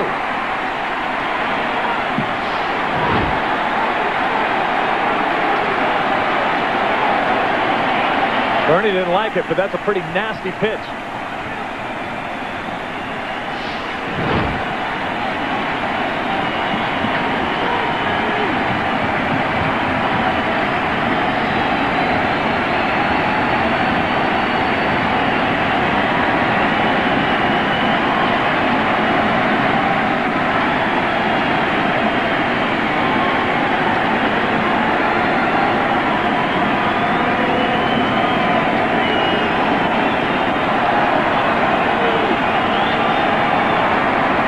Nathan doing pretty much what Baltimore did. Came in and he's throwing gas.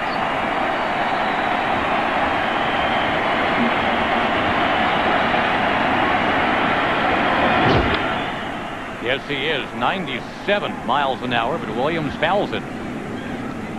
Nathan's pitch count at 21.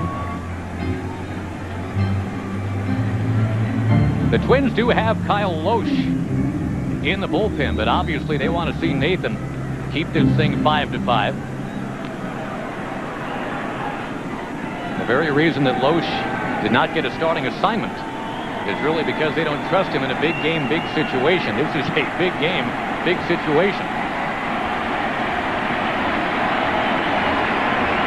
If you remember 2 seasons ago when the Angels played the Twins in the American League Championship Series, they had those same feelings of a guy named Santana.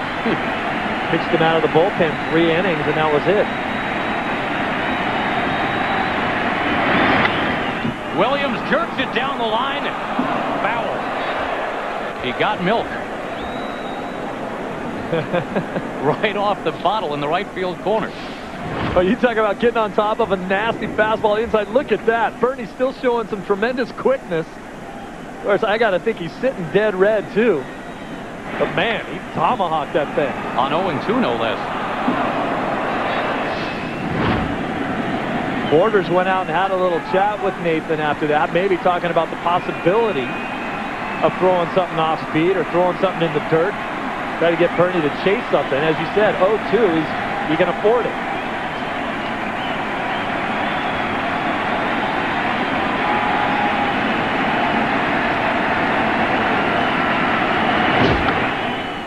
Well, he was on it, but he fouled it back.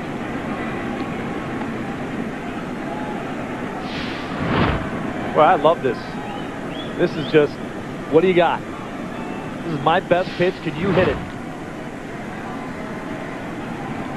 The Yankees have stranded 8. They've got 2 on here. Some tension in the fans a little bit, huh?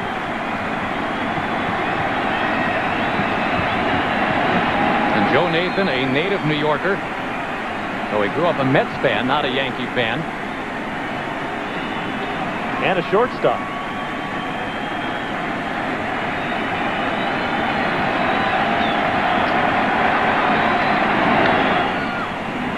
There's a little breaking ball. That's a little backdoor slider here from Nathan.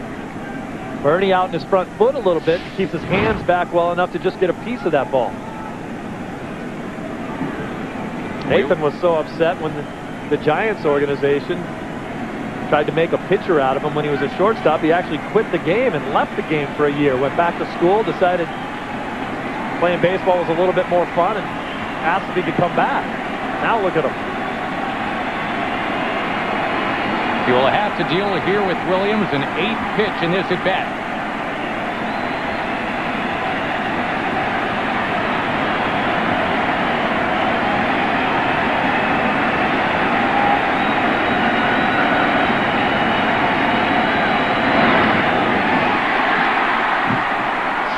Bernie Williams is out on strikes 2 away. Remember that fastball that he tomahawked? This is where you just pretty much guess as a hitter. You think you're going to get a fastball. You cheat. You try to get out in front of it. You don't get that fastball, and you've got no way to hold up your swing. This ball actually bounces in front of the plate. Right now, those of you in St. Louis and L.A. about to leave us to see the first pitch of Game 3, the Cardinals and the Dodgers, live from L.A. For those of you around the country who also want to see that instead of this, you can jump on over to FX. Right now, it is Posada settling in at a home plate. If you don't live in L.A. or St. Louis, how do you leave this game? Unless you've got a relative playing in that game. Fouled right back. Posada, remember, last inning. Came up with a couple on and struck out. One of the 11 Yankee failures today with runners in scoring position. If Posada gets on, it advances to Sierra, who hit the 3-run homer that tied it last inning.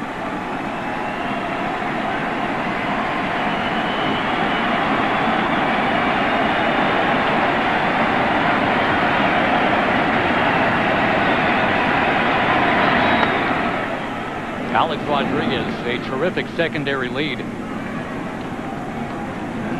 And a soft base hit somewhere because of that. 2 outs. Very likely Alex Rodriguez would score.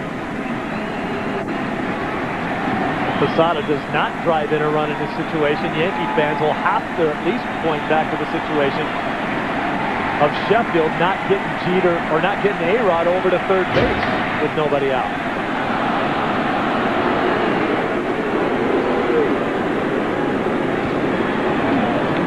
It was was a booming leadoff double by Alex Rodriguez.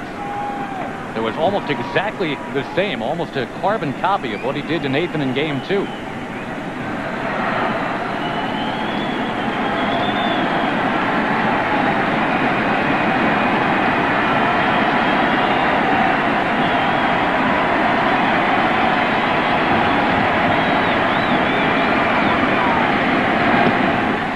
Ball gets behind Borders on a wave and a miss.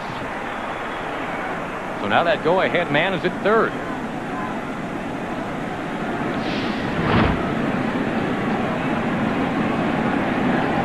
Pat just boxed that one. Looked like he was looking for a little bit more movement, over-adjusted for it. The ball hit him off the heel of the glove. That's a pass ball. In the ninth, tie game.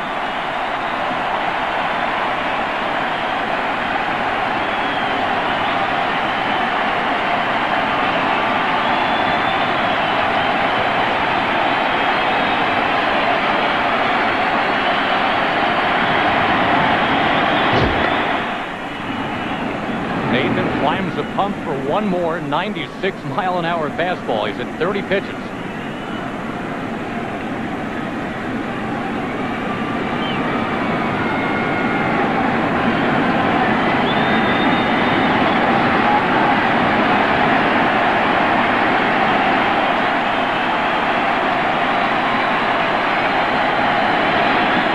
Posada is down on strikes.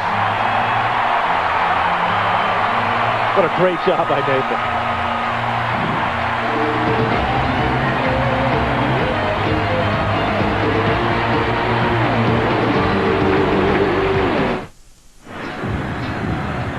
Once again, Joe Nathan being stretched out 32 pitches now. He keeps it 5-5. And the Twins trying to win Game 4 here in the bottom of the ninth against Flash Gordon. Jock Jones with a pair of solo home runs in this series.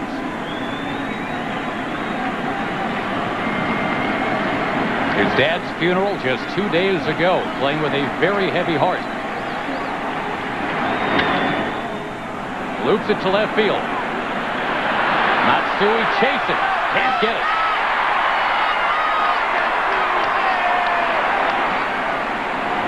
Shaded over to left center. That was a long run.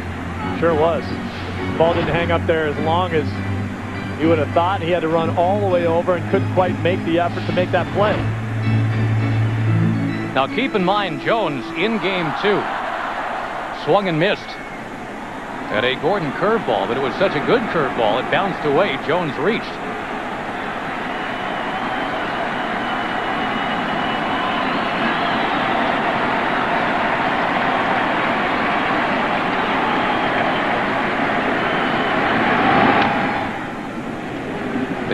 Were trailing this game 5-1. Johan Santana was lifted after 5 innings, so he looked like he probably could have gone more. Grant Balfour did his job. A couple of scoreless innings, but Juan Rincon did not do his job, giving up 4 runs in a third of an inning. A 4-run Yankee 8th. Rip and a miss, and Jones is out.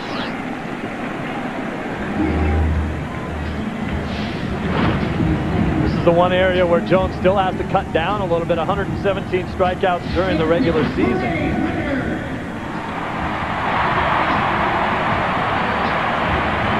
Doesn't get cheated.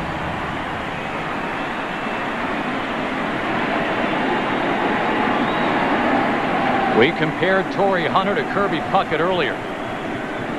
Big game player for these Minnesota Twins. We also talked about Kirby Puckett in 1991 in the World Series here, when he told the guys, get on my back, I'll get it done somehow, and he won it with a walk-off home run.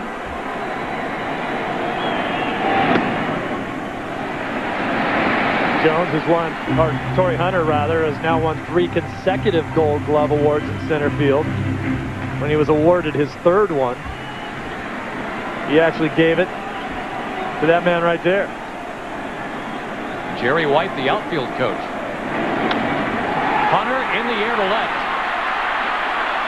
not quite puck it on that one. Jerry White was so moved by the fact that Hunter gave him his Gold Glove award, he couldn't keep it together.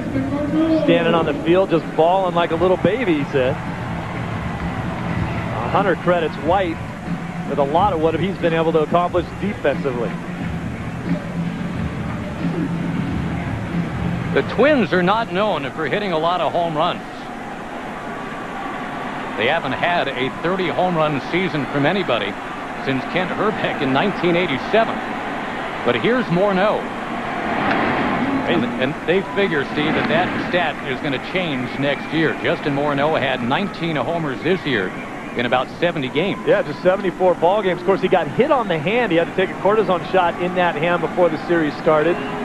They feel like that has sapped him of some of his power. Still nowhere near 100%. But he says, hey, it's okay to play. Just hasn't been able to drive the ball since he got hit in the hand. There's a guy that can combine power with average. Hit 400 one season. Gulf Coast League in the minor leagues.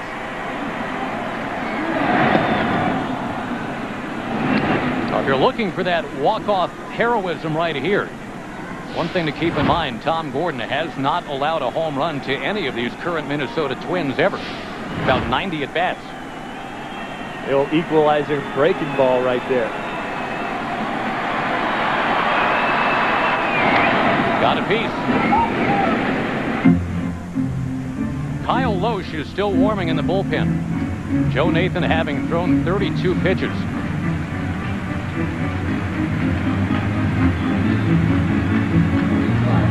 You're in a situation right now where I would think Gardenhire would probably stay with Nathan again. You don't win, you go home. You worry about tomorrow.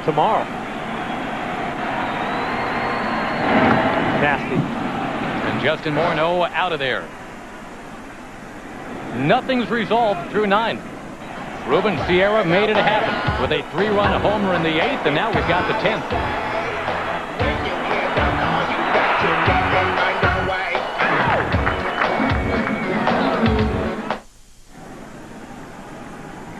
Joe Nathan is done. Here is Kyle Loesch, was a starter during the regular season, 5 1/3 ERA, and he draws Ruben Sierra for assignment number 1 in the 10th inning.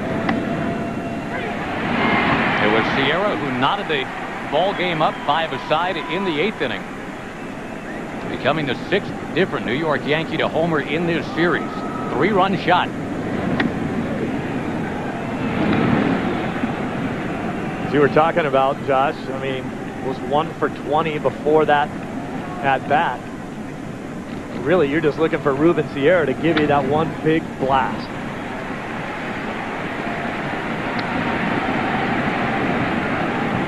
The Red Sox won in walk-off style with a home run from Ortiz. The Braves with Burkall.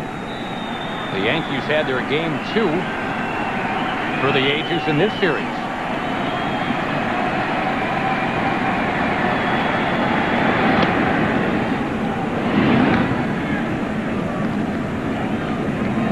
The Yankees, with runners in scoring position in this game, Psycho, 3 for 15 with 7 strikeouts. But one of those 3 hits was a Sierra home run. Now lifting it to left field. 1 out in the 10th inning.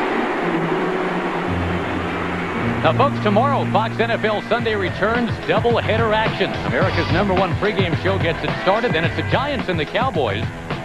And you've got the Seattle Seahawks and the Rams going at it, or other regional action. Fox NFL Sunday begins tomorrow at noon Eastern, 9 a.m. Pacific in Fox Sports High Definition. It is only on Fox.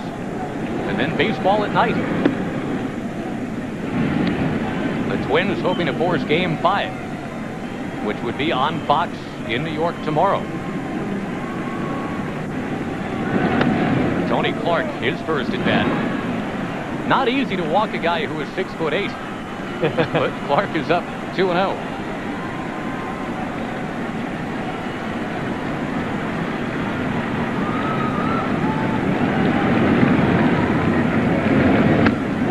Tony Clark with fond memories of Minneapolis. He at 6'8", played some basketball in college. He was going through his hoops phases at Williams Arena here in Minneapolis. And while in his basketball uniform, his baseball contract was faxed to him. To the arena office. They were brought to him courtside. He signed to be a baseball player while wearing a basketball uniform here in Minneapolis.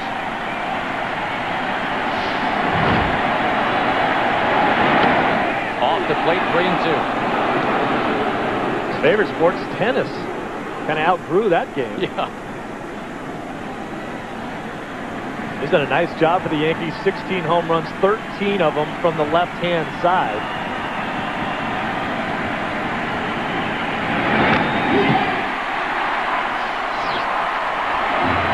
Two down, top of the 10th. That was the rumored book on Tony Clark when he was with the Mets, that maybe his bat had slowed a little bit, and Loesch goes right after him with fastballs.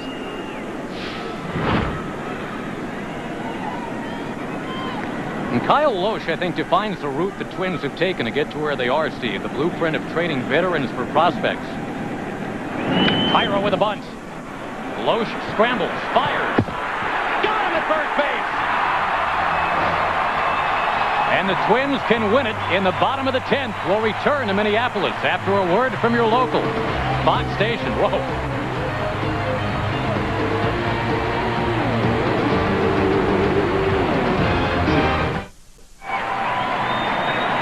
Game 4 of the AL Division Series is in the 10th. Rivera has come on. Let's take you back to how things ended up in the top of the 10th inning. Think you want to be an umpire? You tell me. Safe or out? That's a crew chief, Jerry Crawford, the veteran man on this 6-man crew. Yeah, they don't get the benefit of slow motion or 5 different angles of it either.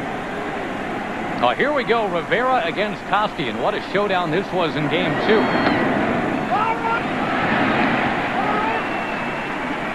The memorable at-bat culminating in the automatic double to left. Had it not skipped out of the park, it's 6-5 Minnesota, and they're up 2-0 in the series. But it did skip out. Eventually, the Yankees won.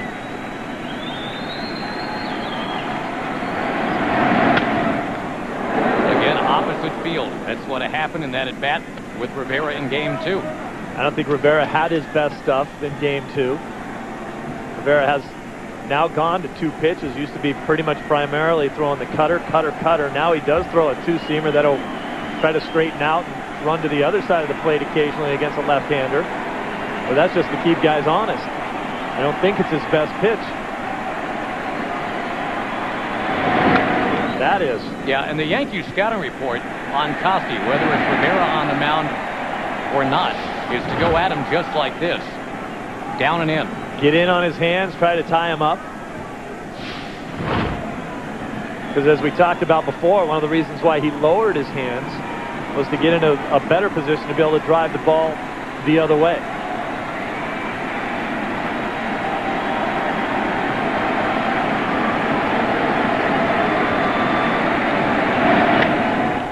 Got it in there just fine, and Koski pops it up to Jeter.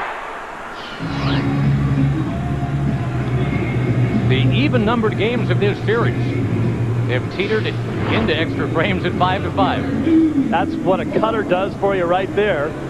You go to swing at it, you think you're going to hammer it, and then the ball moves in Rivera's case, about 6 inches in on your hands, and you get nothing. But the one he went away with, the fastball away, for that double in Game 2, that's what was so shocking, because, yeah, that cutter just eats you up. And it was almost as if after the 8th pitch of the at-bat came to pass, it was like Rivera said, well, I guess I ought to try something else. And Koski was ready for it. The only extra base hit that Rivera has allowed to any of these Twins. Well, there's a lot of people out there thinking that the theory is send right-handed hitters up against Rivera. Let the ball break away from your right-handed hitters where they may have a better chance of hitting it than that cutter that bears in on the hands of the lefties.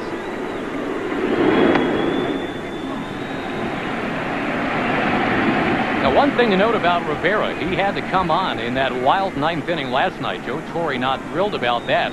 considering it was 8-1 entering the 9th inning. Ford sounded like a splintered bat. Another pop-up. And 2 men out. It's just like clinic. 2 hitters come to the plate, and 2 hitters get just jammed.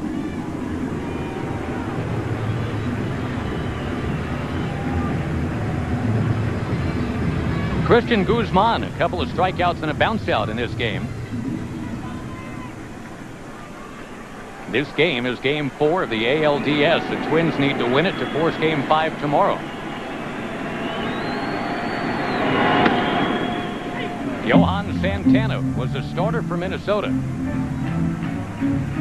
And he was very good, but he was lifted after 5 innings, having allowed 1 run. The Yankees got the pitch count up there for Santana. 87 pitches through 5 innings.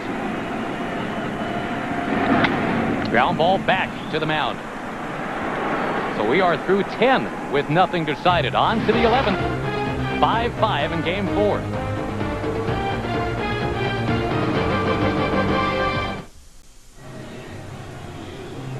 Game summary as we head into the 11th inning, what is now a 4-hour game. Johan Santana, 5 solid innings. The Twins had 1 big inning. So did the New York Yankees. And as they once said in the movie Spinal Tap, this one goes to 11. At least it went to 12 back in game 2. And right now, obviously, you've got Rivera, the closer, on for the Yankees. But Nathan, the closer, out for the Twins. Already seen them both come into the game, and I think it's amazing what we've seen today is both teams play the game the way they play it. I think the Twins did a good job of trying to win this game, pitching and defense, eking out a few runs when they got the chances, and then the Yankees with the big blast to get themselves back in this game by Ruben Sierra. If there is a game 5, Radke against Mussina. Let's go to Chris Myers. Derek Jeter bats. Mike Mussina and Brad Radke are missing a good game. When it was 5-1 in the 6th inning, the Yankees, as is their standard procedure, told Mike to head back to New York, either for game 5 or the League Championship Series. As for Radke, he was told to pack up in the clubhouse and get ready for New York as well. The Twins said earlier today that they had their bags packed for New York. The question was whether it would be for work or just as tourists. Well, it sure looked like the Twins were going to cruise on and have Radke, no question, going tomorrow, leading 5-1 with 6 outs left. They were up 5-2 with 5 outs to get. Now Kyle Loesch has to stare at Jeter, Alex Rodriguez, and Gary Sheffield. It's like staring at the sun. You can hurt yourself. Loesch, though, has been getting ahead of everybody. 1-2 to count. Good location again. Wants it in. Jeter can't pull the trigger.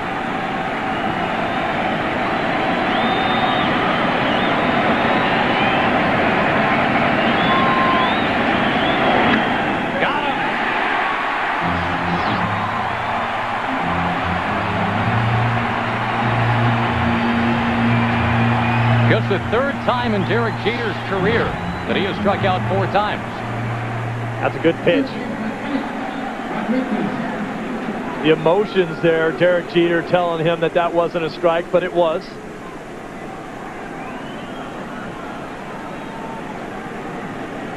He just didn't want it to be.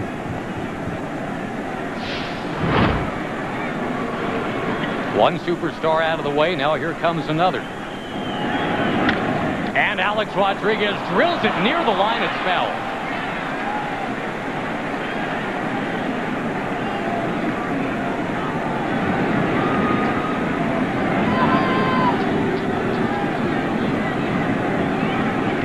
Rodriguez's performance in game 2 seemed to quell that thought that A-Rod was here simply as fancy window dressing. Came up with a few big hits. And that was really the criticism about Alex Rodriguez all year, as we discussed, Steve, that even though the numbers ended up looking okay, in fact, anybody else would gladly take those numbers, the lack of the big hit late. There is a big hit late. It goes to the left field corner, and Alex Rodriguez has doubled twice in the last 3 innings.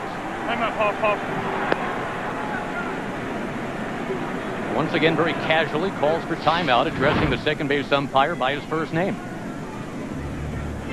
You're just not going to hold down the type of talent that Alex Rodriguez has all that for the entire season. And the guy is putting his stamp on being a Yankee in this postseason. I think most Yankee fans and the people in the organization were upset with his inability to drive in runs, guys in scoring position. Welcome to those of you watching the Dodgers and the Cardinals. Josh Lewin, Steve Lyons, Chris Myers here at the Metrodome, where the Yankees are trying to take the lead in the 11th. Alex Rodriguez at second base. Gary Sheffield at the plate. Derek Jeter started the inning with a strikeout. But Alex Rodriguez now with 2 walks and 2 doubles. He's at second base. What an interesting game it's been for Gary Sheffield. Lost a fly ball in the Metrodome roof. Cost the Yankees a run, but then he started that 4-run rally in the 8th.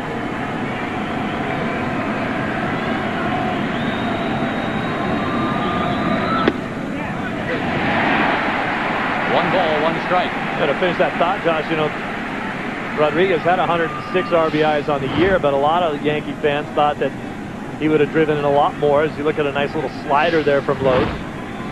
For the longest time, Rodriguez was hitting about 220 with runners in scoring position. Ended up hitting about 250. Runner going. And Borders no throw. Alex Rodriguez, with Loesch paying him no attention, just sprinted to third base. And now the go-ahead run at third with only 1 out. Sheffield at the plate. It's just heads-up, complete baseball. He one-looked him. Alex could still run, and he just took advantage of the situation. The Twins needing to win this Game 4 to force Game 5 in New York tomorrow night. It is 5-5 in the 11th. Sheffield fouls it right back. It's still 1-2.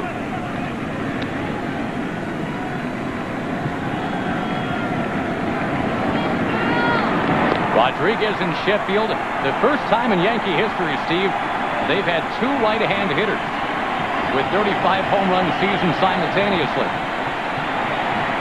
And here is Sheffield trying to score Rodriguez in the 11th.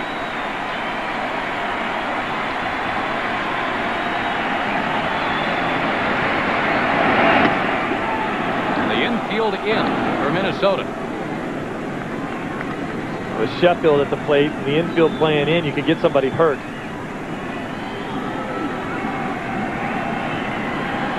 Two balls, 2 strikes, just 1 out. That's just a big stolen base, because when Sheffield hits the ball, all to do is loft one into the outfield now to score a run. Ground ball wide of third. It stays 2-2.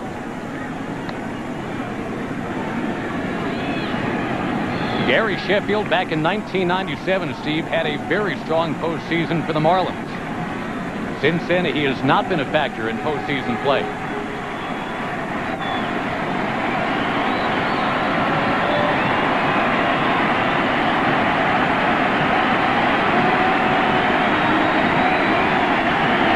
It gets away, and here comes Alex Rodriguez.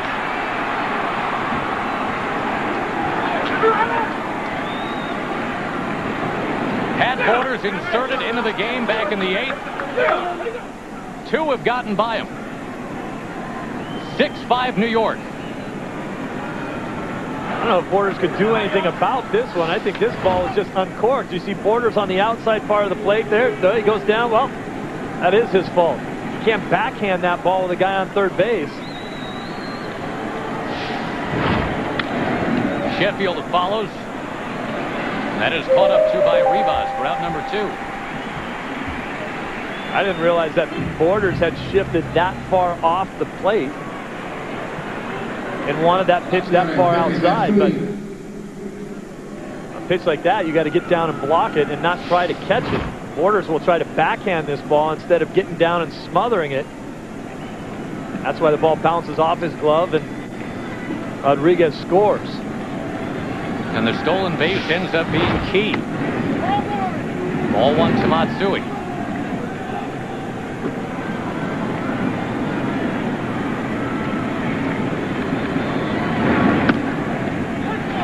The Yankees in a position to make those home run Yankees. Used to be a tier receptacle. This would be it for the Minnesota Twins. If they do not rally, they're done. They will have to come back against Rivera. And if the Yankees go on to win this game, you're talking about a team with 61 come-from-behind wins in the regular season, and all 3 of their wins in this series come from behind. And you'll be talking about the game-tying rally, starting with that broken bat single by Sheffield. The damage is done. And Alex Rodriguez double plus a steal. And then the wild pitch. 6-5 New York in Game 4.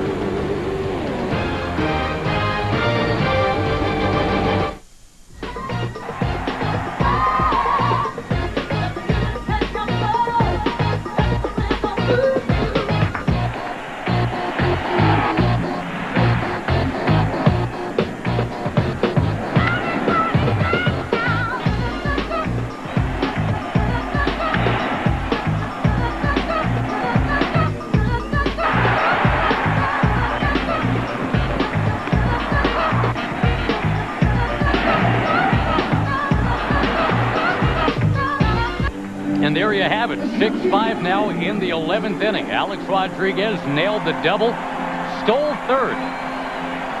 And they'll be talking about that quite a bit. The wild pitch then scored him. And now, Jose Offerman is going to pinch hit. What a tall order here. You've got to find a way to tie it against Mariano Rivera.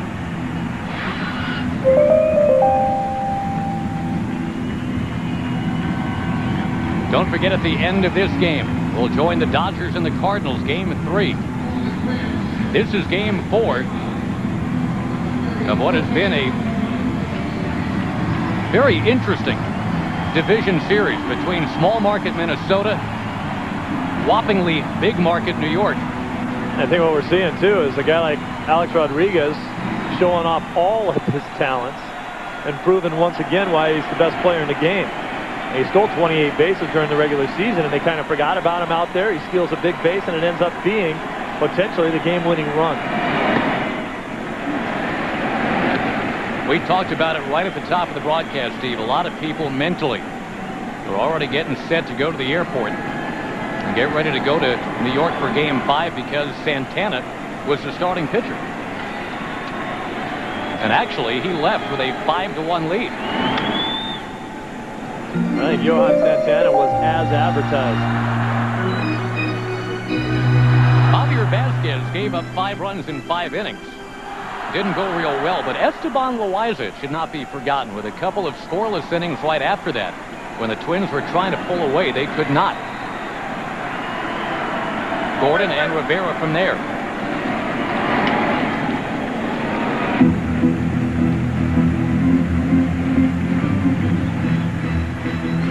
Everyone has seen this movie before. The New York Yankees down, but not out. Now the Twins trying to pull out the rally. Right in on the hands of Offerman. 1 out. And another broken bat. Should be another pinch hitter coming up now, too. Here's a guy that can change things in a hurry. Matthew LeCroy.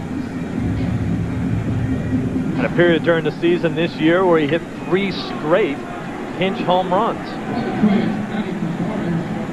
You talked earlier, and you ended up being very prescient about it. Ruben Sierra up there thinking only one thing, a home run, and it happened to tie the game. Same story here with LeCroy, thinking one thing, get a hold of one, tie it up. One thing and one thing only. I mean, it's not like it's a single. You really have to pinch run for him anyway. He's looking to drive one into the gaps and hopefully hit it out of the ballpark. And as we said before, right-handed might have a better opportunity of doing that. Let the cutter run away from him.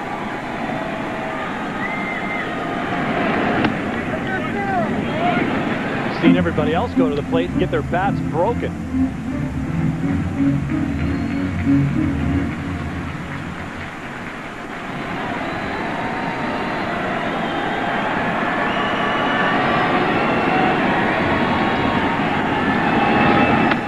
There's that home run cut. Amazing how this is playing out. Last year at Yankee Stadium, the Twins took game 1. And then that was it. The Yankees came back, won game 2, won game 3. They won game 4 here against Santana.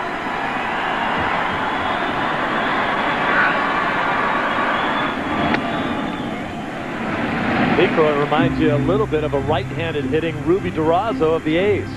Big guy, short arms, short, quick, compact, powerful swing.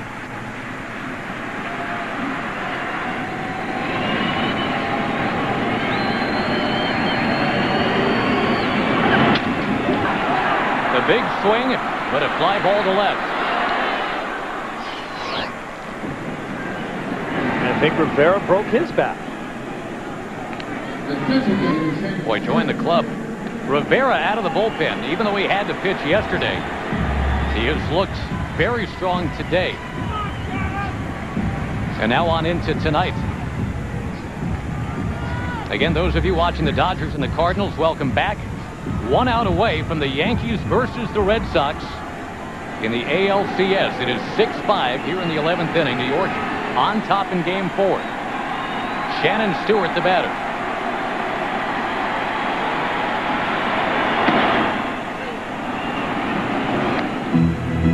The Twins had this thing in their sights. They were up 5-1. They brought in Juan Rincon, who was lights out all year, his ERA in the 2s. But he gave up 4 runs in the 8th. The Yankees took the lead here in the 11th. Ground ball. Yankees, Red Sox, LCS. For the 2nd year in a row. Another Yankee comeback. And for the 2nd straight year, the Twins are done in 4 against the New York Yankees.